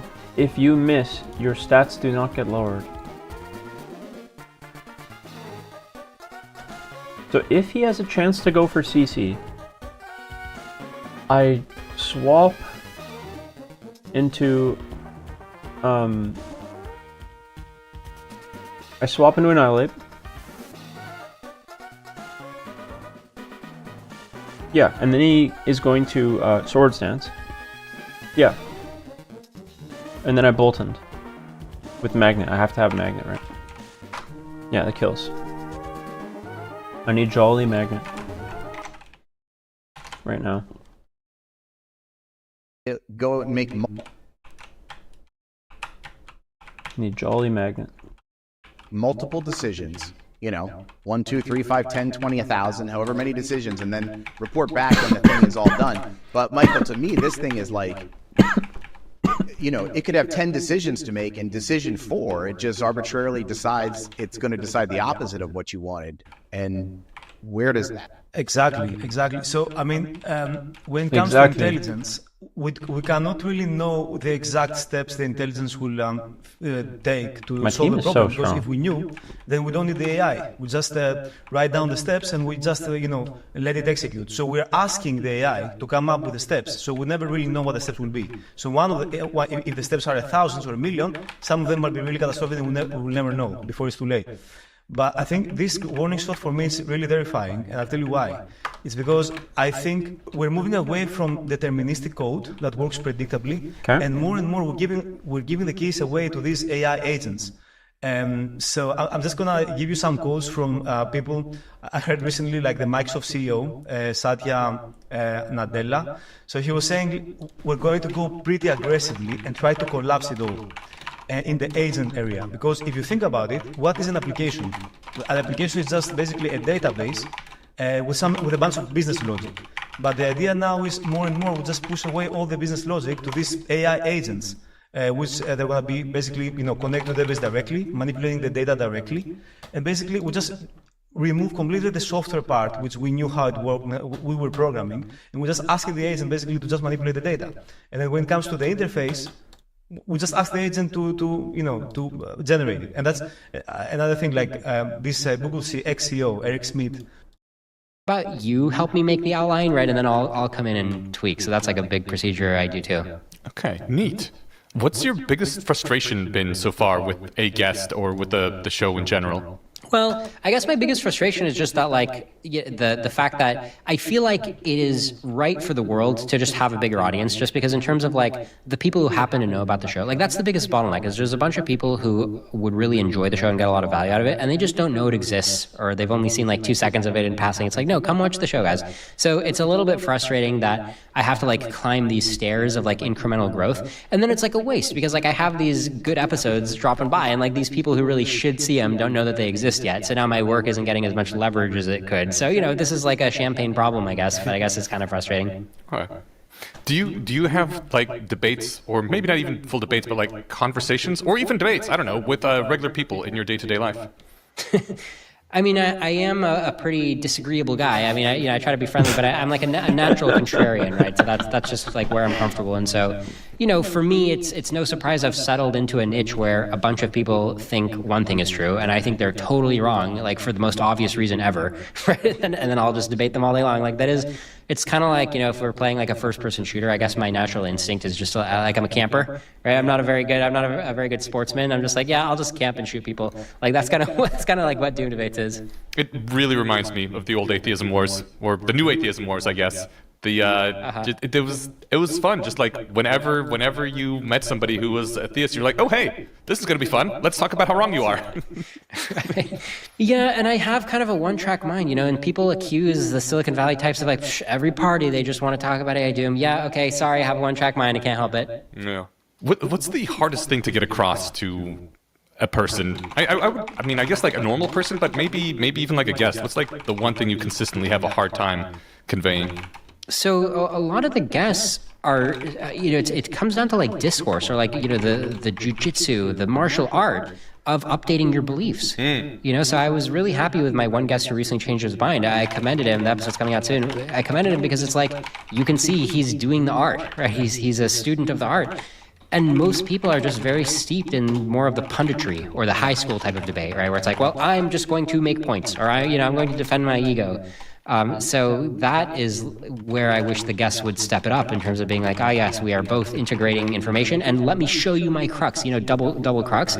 I will hand you my crux for you to potentially attack, right? I will plant my flag and let you try to capture my flag, as opposed to like ducking and weaving and not even showing what it takes to change my mind. Have you changed your mind on anything since you started the show? So I think gradual disempowerment is probably the biggest reason. David Duveneau, that is a smart cookie right there. He came on the show. He made a lot of great points. Because it's what I said before, right? Where I used to just be like, yeah, unemployment is not a problem. And I'm like, oof, yeah, there's actually like a pretty continuous slope here where we lose economic leverage. I mean, okay, it's not continuous. I think there's a discount. I think gradual disempowerment is probably the biggest reason. David Duveneau, that is crazy that you're trying to prevent continuity at like FOOM. but even if there's no FOOM, I think there's a very slippery slope, and I feel like there, that could be a bias, right? Where some people are like, no, it's not. It's not as slippery as it looks. But I think gradual disempowerment is probably the biggest reason. Why is it so echoey?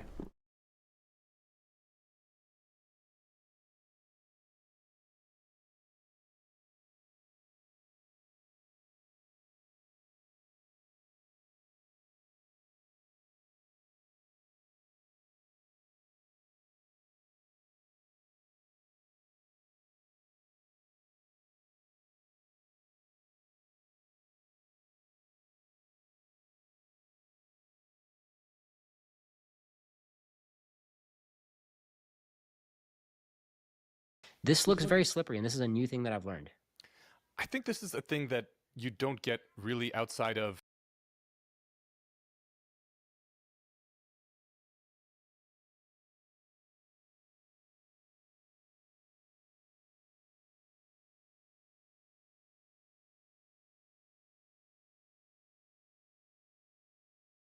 not just rationalist circles, but rationalists who were there for the most of the sequences.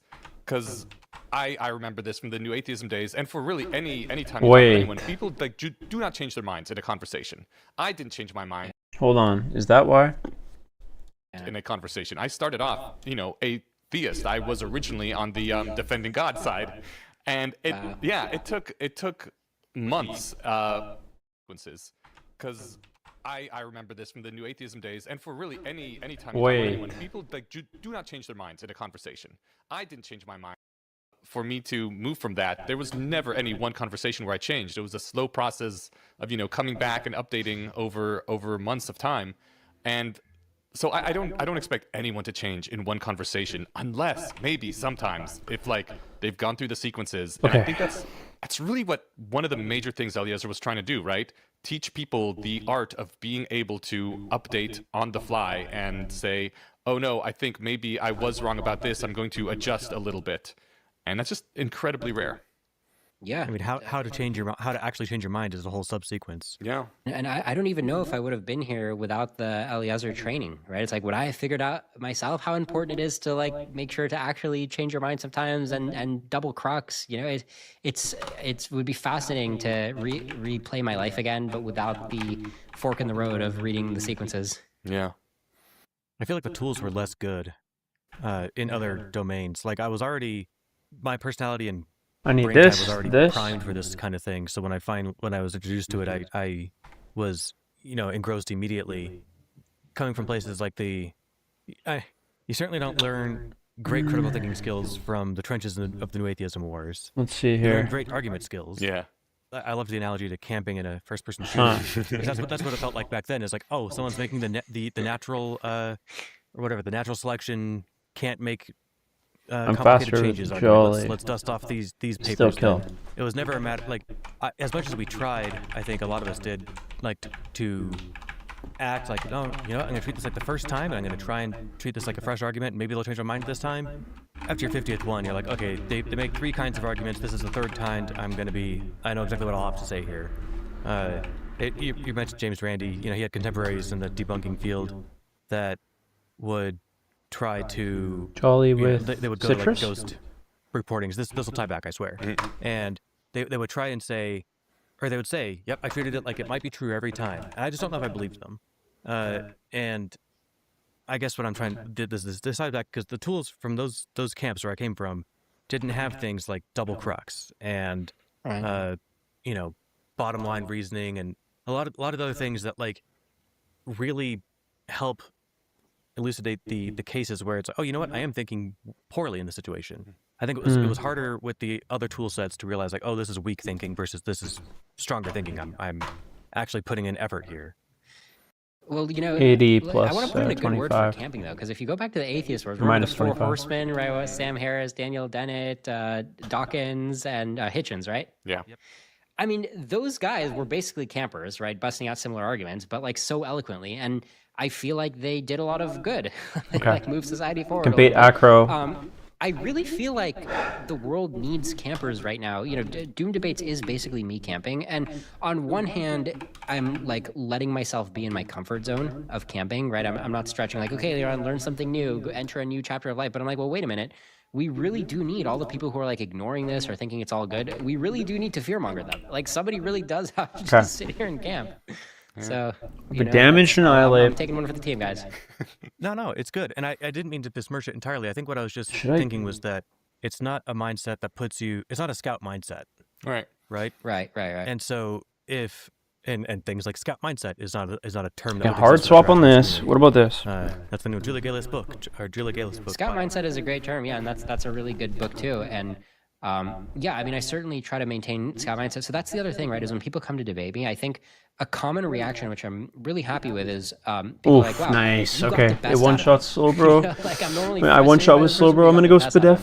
And I guess the reason is because it's like I step into their shoes, right? It was when it's like pacing and leading. It's like, okay, you're saying this. Actually, that's the funny thing is probably more than 50% of stuff coming out of my mouth in debates is literally just ideological Turing test of like, oh, you're saying this. So then when this hypothetical comes up, your position implies this in this hypothetical. And all I'm doing is letting them correct themselves because in my mind, the only time that I can really counter argue is when I've Okay, we really hard nailed swap down on what this their and position kill. is, but it takes me like the whole 2 hours to nail down what their position is. This And we then have finally I'm like, swaps okay, for yeah, this is why I that. What about disagree. this? Like that, and that's a final wrap, folks. But the whole time, you know, I bastion. can still build up their ego, being like, oh yeah, so your position says this. Like that's interesting. How does Slowbro and, do? You know, I'm happy to like compliment them on stuff I like. So Fuck. unlike a Fox Maybe I'll- News type of debate or a high school debate, I really am doing double crux and outlining the other person's position. So worst case, if somebody doesn't care about Doom, like I think it's rare to actually see these kind of debates out there in society. What do we have on our But team? the crazy thing is, it feels like the lesser quality debates of We don't of, really you know, need the Four Horsemen. Typhlosion. I don't want to call them lesser quality, different style of debates, right? Although- we consider them not as good because they aren't using the rationalist techniques to actually change minds, but like they worked basically. They were Wait, more no, I like, do need Typhlosion for Chi Yu displays swaps of potentially. debating skill. Like it was a sport for the audience, and over time, the audience, the nation at large, did change drastically to give much less respect to religion in general, and accept that atheism is No, I actually need a probably special- fine, and just a way that people can live their lives. And you know, Can I beat him with the? the? Yeah, no, I just need We- Mystic Water. Yeah, well, you know, it's funny though because my when slow you bro, go and on that should be social good. media, everybody's like, "Huh, why are people not doing atheism debates All right, we're anymore?" ready. And my go-to answer is like, I think atheism won. Yeah, it's just Where's my- accepted now. Yeah. We are ready to fight Maxi? Is that the name?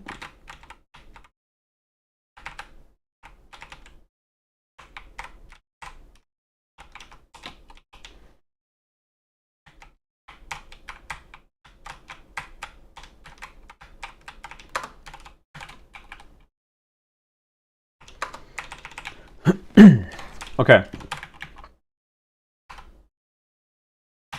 Wait. Adamant Citrus kills this. So say he hard swaps. Really quick, just let me see this. So say he hard swaps Halucha. He can't close combat. I hard swap to Bolton and kill.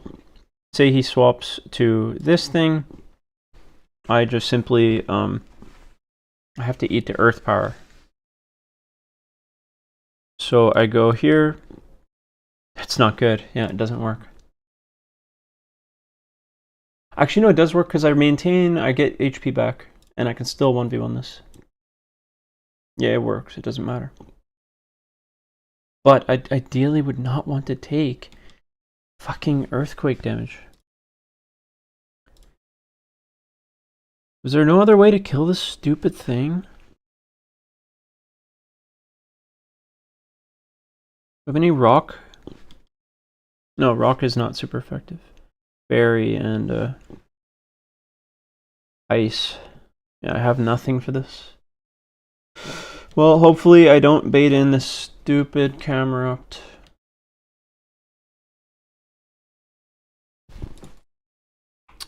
Whatever, I do have citrus though.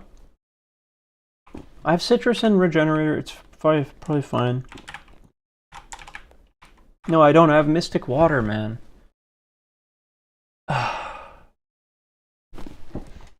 Fuck. Hold on. I actually think I need to change my nature so I can hold the citrus. No, you know what? Fuck it. No, I do. I do have to. Sorry. I do have to. I need citrus. So I need Spatak Nature. Spatak Nature, citrus. Because I need to be able to re-swap back into him one more time. In case he hard swaps out when he sees that I can he could swap into the oh fuck, the stupid plant. Oh.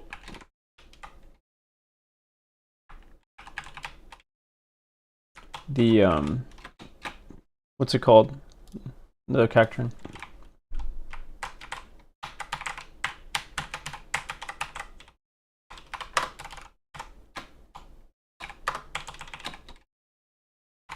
Alright, I think we're ready.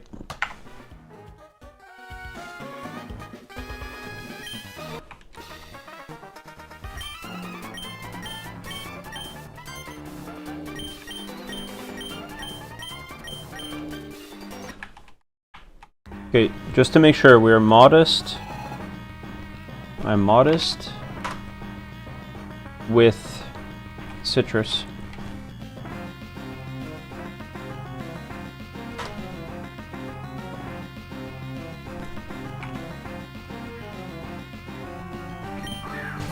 Okay, please don't swap. I don't want him to swap at all. He stays.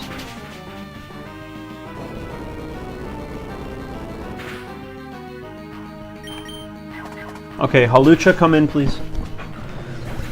Please, Halucha, come in and Swords Dance, bro. No, Chi-Yu. Okay, so he's gonna Dark Pulse. Right? Oh no, wait, will he Flamethrower, actually? Will he Flamethrower? Oh, Psychic! Or Flamethrower.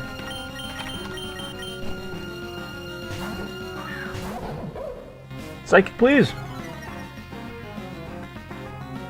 Dark Pulse. This was also my swap to Dark Pulse. And now he should switch here into what?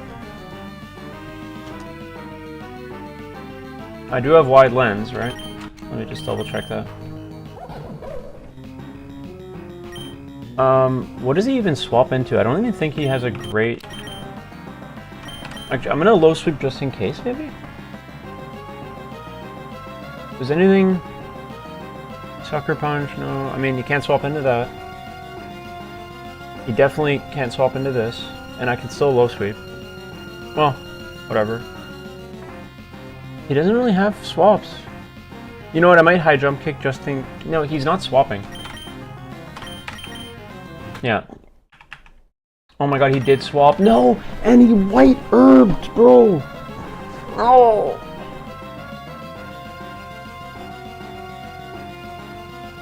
Oh, fuck, dude. I think I'm fucked.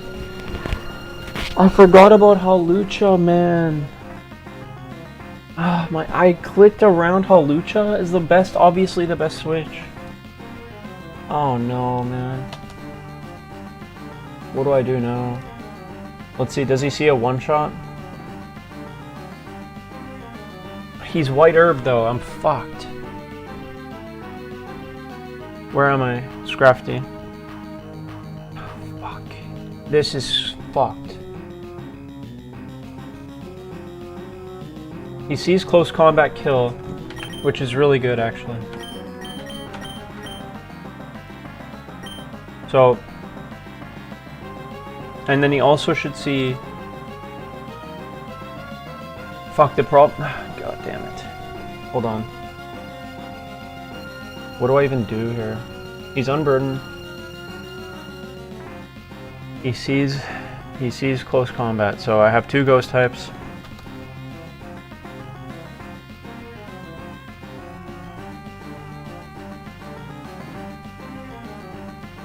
Okay, I come in, take 0 damage.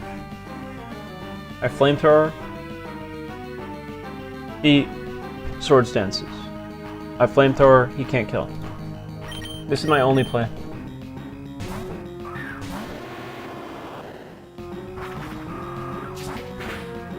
Why did he acrobatics, bro? Hello? He saw kill with that too, because unburdened? Hold on.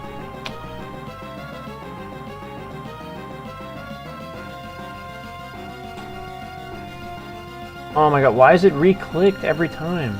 Wait, acro is not even... Wait. Wait, acro is not... Wait a second. Oh, it does... That's not the item. I'm such a fucking idiot, bro.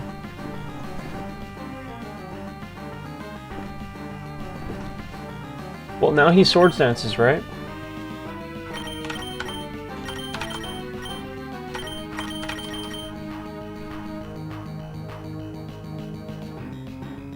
What do I even do? I'm fucked. He's gonna SD.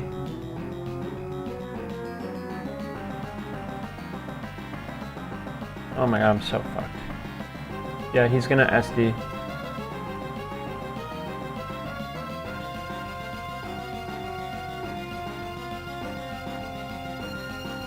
fucked. I think I wipe.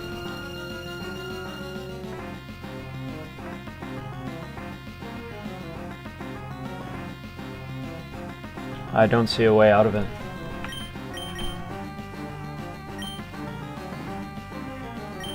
I can Scrafty, sack Scrafty maybe.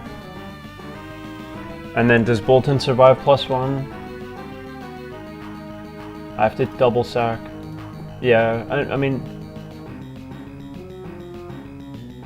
I have a 75% chance to wipe, I think. Hold on, is there any way I can swap around and bait close combats? Ugh, fuck. Is there any...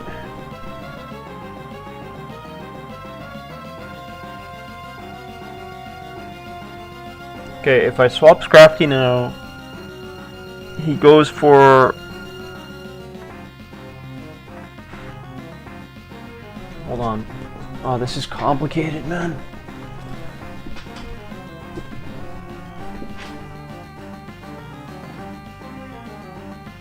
Hold on. So right now he's swords dancing.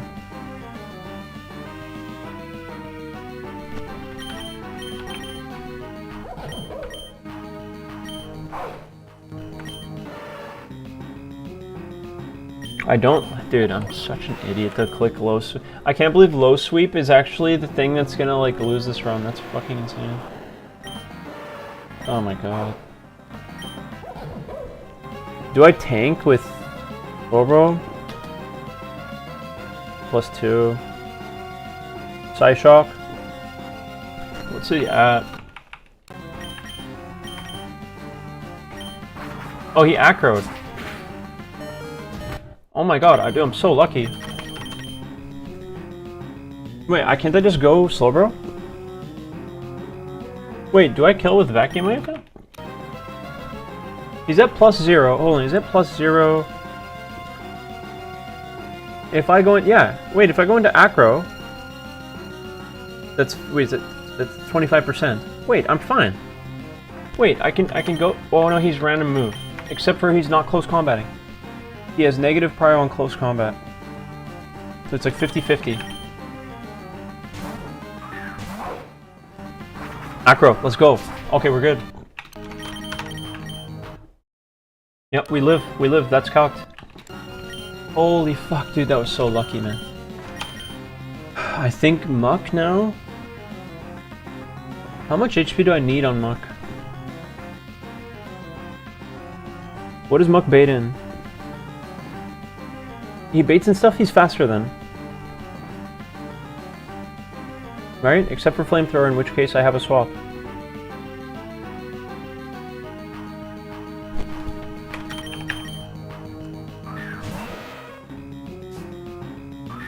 GU. So I'm risking my Typhlosion here. Come on, please, Flamethrower. Right, okay.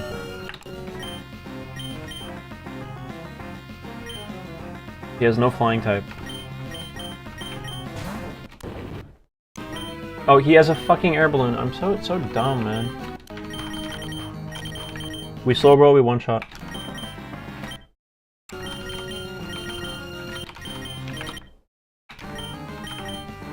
Poison Fang.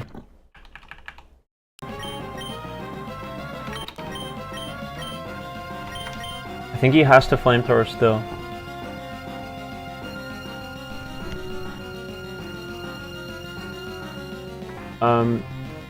But this time if I go slow bro, how many mons does he have left? Hold on, let me just look at my stream for a sec. How many mon does he have left? He has Colossal, Cacturn's dead, and Chiyu. Chiyu, Colossal, and Camerupt. Wait, you need to remove item to see acrobatics? Yes.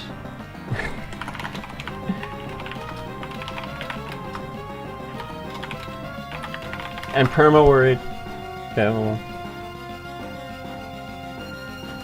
Hold on.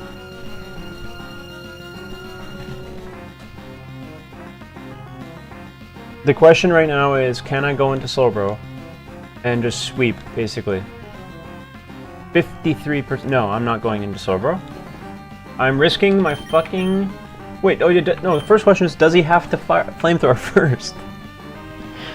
That's the first question. Does he have to flamethrower? Where's my mock? I'm at 89. I think he... Yes, he has to. Yes.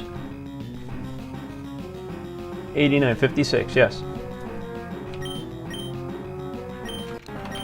So this is free.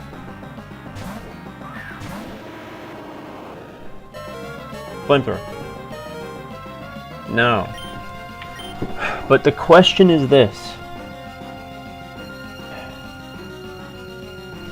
No, I have to just keep hoping that he fucks up, basically.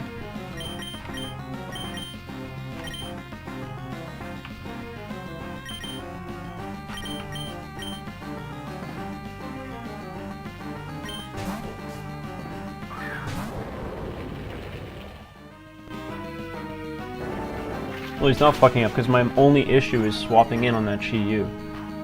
So I have to maintain the HP of my muck to be able to reliably bait flamethrower. Right now, though, he has no swaps into Slowbro. I think Slowbro might be able to sweep from here. Oh, no, sorry. Oh, now he's dark pulsing. Fuck. Oh, I just realized that. Oh no, it's fine, I have Scrafty for Dark Pulse, but does he only Dark Pulse? Yes, I think he only Dark Pulses. Yeah, he only Dark Pulses. Now, Scrafty, you better... Okay, God bless, man. Now we hard swap Slowbro, we're good. Let's go, man. Whew, okay.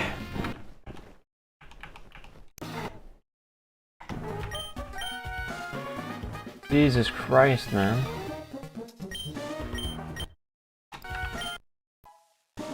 Oh yeah, I have to show my team. I have to show my team for that.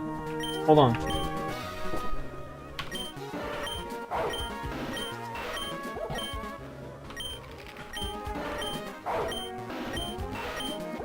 Jesus Christ, why are we steering every battle, man? Easy. That's not easy, bro. I'm about to, like, puke or something. Oh my god. Easy steer. Thank you, man. Easy steer. That's like when like Ronnie's lifting weights and they're like lightweight, you know? Like light. Okay, I'll get the encounters here and then call it. That was crazy. Okay, so Jagged Pass.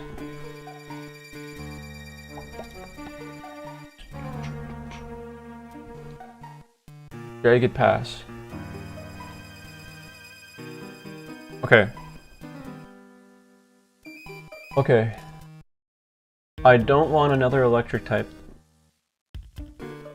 I want Darumaka. What do you recommend here, Tiro, if you're here?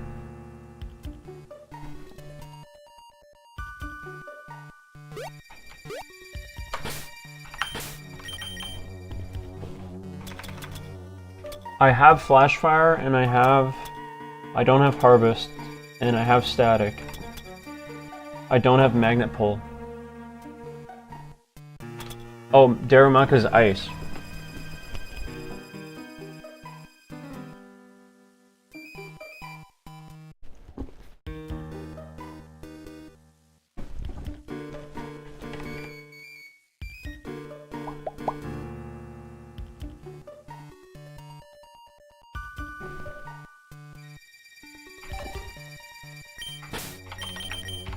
Check my PC. I mean, I'm just gonna get the encounter.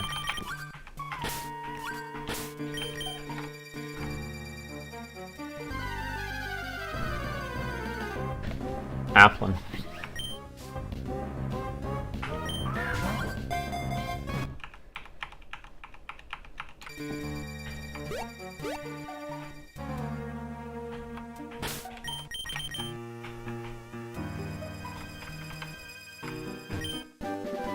Oh, we have Earth Power. That's fucking sick.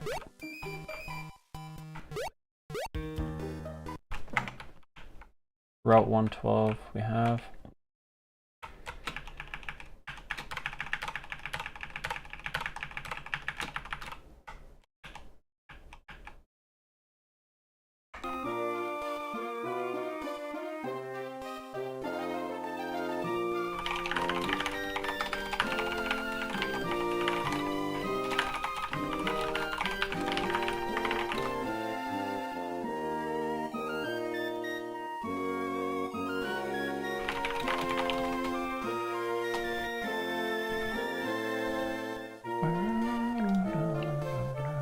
Okay, Jagged Pass we got, where is he? Applin, Laverage, no encounters here.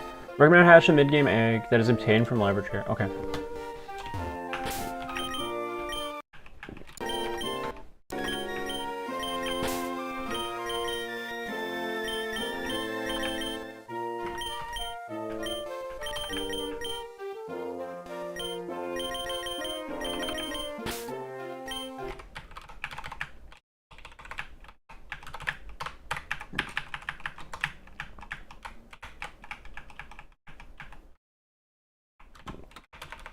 Okay, we get the egg.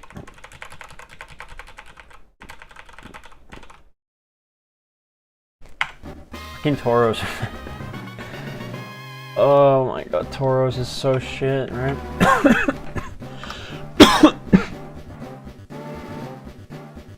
Can I change its form?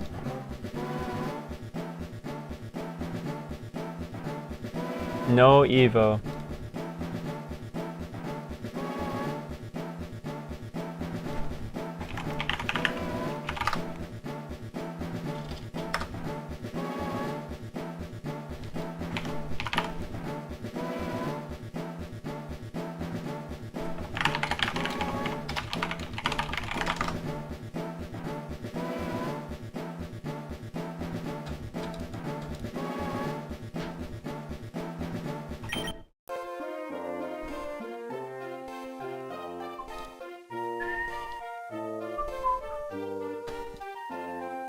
Okay.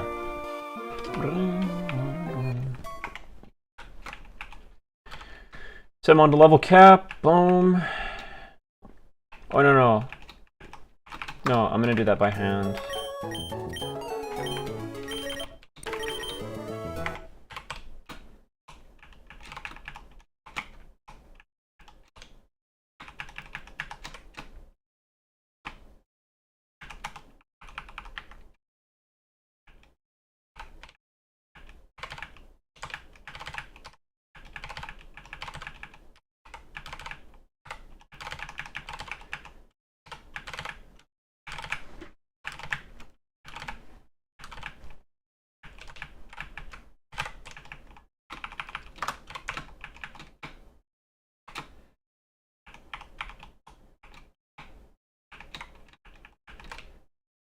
Wild charge.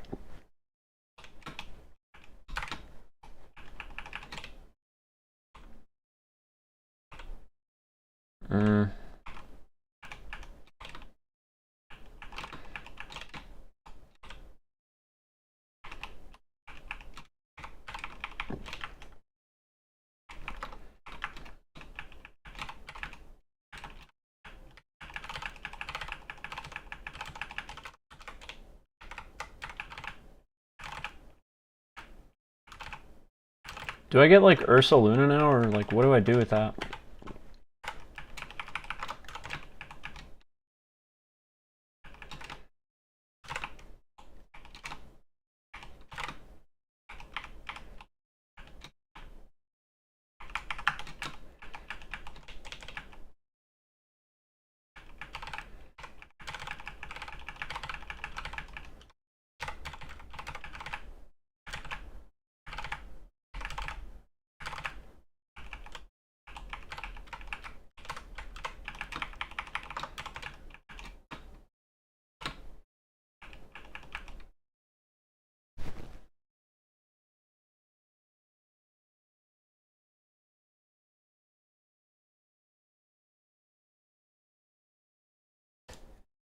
Right, because the thing is, and then people act like, no, you have no idea what being a Christian is like.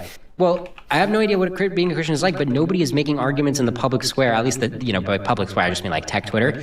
Nobody's actually making arguments whose premises are religious. So the fact that they've, self-deported themselves, right, into like niche forums, and they're not bringing that stuff to the main square, I don't see people on tech Twitter saying the old argument from the George W. Bush year 2000 era of like, we got to stop stem cell research because God hates it or whatever, right? Like that's not part of the discourse anymore. And in that sense, atheism seems to have clearly won. Yeah.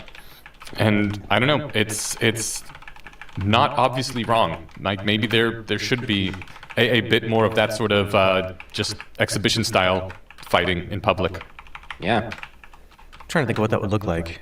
I mean, I guess get a really prominent, everything's going to turn out fine. I mean, what would be awesome is to get like Yudkowsky and Sam Altman in a room for 2 hours to argue about AI safety, like publicly, right? Because Altman, he had that blog post, a week or two ago about the gentle singularity and how nice it is. Yeah. And it would be nice to have somebody rip that to shreds who would also like attract a big audience. So that's why I mentioned Yudkowsky. Of course. I mean, Endeavor might be good. You should totally do it too. I mean, get him on Doom debates. Oh, maybe not. Yeah. But well, I do reaction episodes. Oh, really? Yeah, so a lot of my episodes, they're not even me debating somebody. It's like the debate that I wish that I would have. So, for example, I did like a Steven Pinker reaction episode because I saw Steven Pinker going on somebody else's podcast for, something tells me he's not ready to go on my podcast yet. And he's just making all these weak points and the host isn't pushing back at all. So it's like, I'll do it. And I call it Somebody is Wrong on the Internet, the podcast. Yeah, love it. This was very much the early days of New Atheism. Thunderfoot and various other people just posting videos doing that kind of thing. That's a name I've not heard in several years. Right? Nice memory. I feel like you guys were even harder core about the atheist wars than I was, but I was pretty hardcore. Mm. What advice would you give to like the average rationalist talking to the average normie, their mom or their cousin or something about AI doom? I mean, my general advice to rationalists communicating is just like, I just find that they're, the disconnect that I see compared to my own style is like, they care a lot about like hedging, right, and being precise. Yes. And they don't do this move that I call zooming out, where it's like, you should be precise, but also zoom out and give the most precise, low resolution thing that you can. Like be low resolution. And that's like the perfect excuse. Like, oh, technically you didn't say something precise. Right, because you said it at low resolution. You used few words to say it. You said it in an entertaining style. So you get a pass. And that's my move. Oh, okay. So much less of this hedging, I think, and it's possible that, and those sorts of things? Right, exactly. Because it is hard for me. I mean, so I'm like a fan of rationalist content, right? But it is pretty difficult for me to get through less wrong posts. And they're probably doing something right because I noticed, the community will upvote some posts that I find very difficult to get through, that are very long, difficult to get through. And then other people will like make fun of less wrong for rewarding that particular style. And like, I'm sure it has its virtues, like Scott Alexander's posts about like, more than you wanted to know. Like those are very good posts, but I personally skip them. It is in fact more than I wanted to know, at least at that density level. So I think that when rationalists are going to communicate with normies, I think the go-to move that I recommend they do is just that zooming out. Can you give an example of what a zooming out would look like, as opposed to how people normally do it? Yeah, so for example, like zooming out of my doom argument is me saying, instead of like adding a million caveats, I'm like, hey, I think AGI is coming soon, and I think we're not prepared for AGI. What do you think? Like that would be how I communicate the entire doom argument to a normie. Okay, excellent. I guess since we're talking about argumentation a lot, you mentioned that you have some things to say about the state of rational arguments in the wild, with your experience trying to have viral debates or dunks while upholding rationality standards of discourse. Yeah, I spend a lot of time on Twitter, I will go and into... occasionally people like make fun of me using like generally using like low blows, and I'm like, well, I guess you like successfully got people to like your dunk, but that's like pretty messed up. Not Applin, sorry. I see A16Z as like the king of acting like they're so Sunstone, like right? Mark Andreessen acts like he's like a Renaissance man. He's like so enlightened and he's like read so many books. But then he writes things like the Techno Optimist Manifesto, where he's being he's basically firing low blows, blocking people who disagree with him. So he's kind of he's having his cake and eating it too in terms of like cultivating this reputation. Like he's so at such an elite tier of arguing, but then also like flouting basic standards of discourse. This is going to be the theme of an episode of my show. I often do reaction episodes. I want to do a personalized reaction episode to just Mark Andreessen the person. Oh. Neat. So, what is the state of argument in the wild then? Pretty bad? Oh, yeah. So it's definitely pretty bad. On tech Twitter, I mean, it's less, I guess double crux is the thing that just hasn't quite worked its way into discourse yet. A lot of things have, like asking about probabilities is less frowned upon than it used to be. So like that's a good rational tool. Oh, I can't learn that's in discourse. But the idea of like, hey, you're not telling me what I can do to change your mind, like that's what is the deal with something this? that I wish people do do I need more. weather? And then also the etiquette of like, if somebody starts a thread that's on a certain topic, and then you're arguing with that person, and then in the middle of the thread, No you're use. like, the person kind of wins. Wait, but then I'm you just Diplin. kind of, like, I'm Diplin. pivot to a new topic. I have to call people out and be like, wait, hold on. Oh, you have my to explicitly admit that we closed out the original topic before I'm going to engage in this new topic. So like that's an example of that. Yeah. No, I fucked up. I thought it was. When you call them out on that, do they actually acknowledge it, or what happens then? I thought it was Applin to something else first, like Diplin, and then Diplin to any of these. Anyways, yeah, no, I just fucked up. It's all good. It's all good. All right. Yep.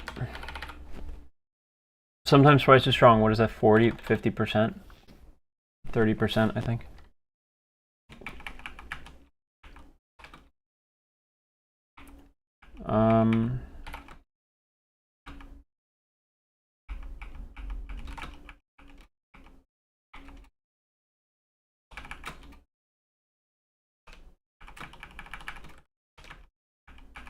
Oh, detect. We have detect user.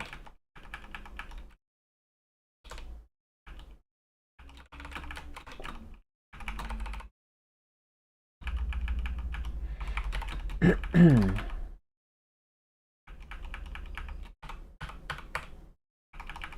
think I'm physical, right?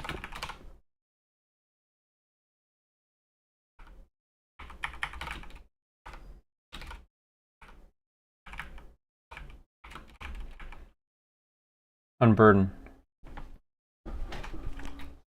Well, unburden's generally better with, I mean, I'm already so fast. Unburden seems kind of shit on this.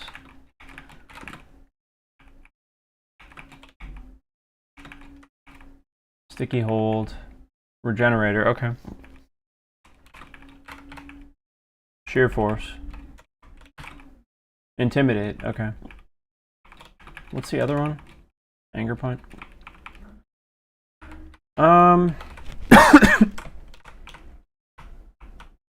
Anyways, I think that's it for me today. Or at least right now. I might play later, but alright, cool. Yeah, have a good one, and yeah, thanks for good luck, and yeah, peace.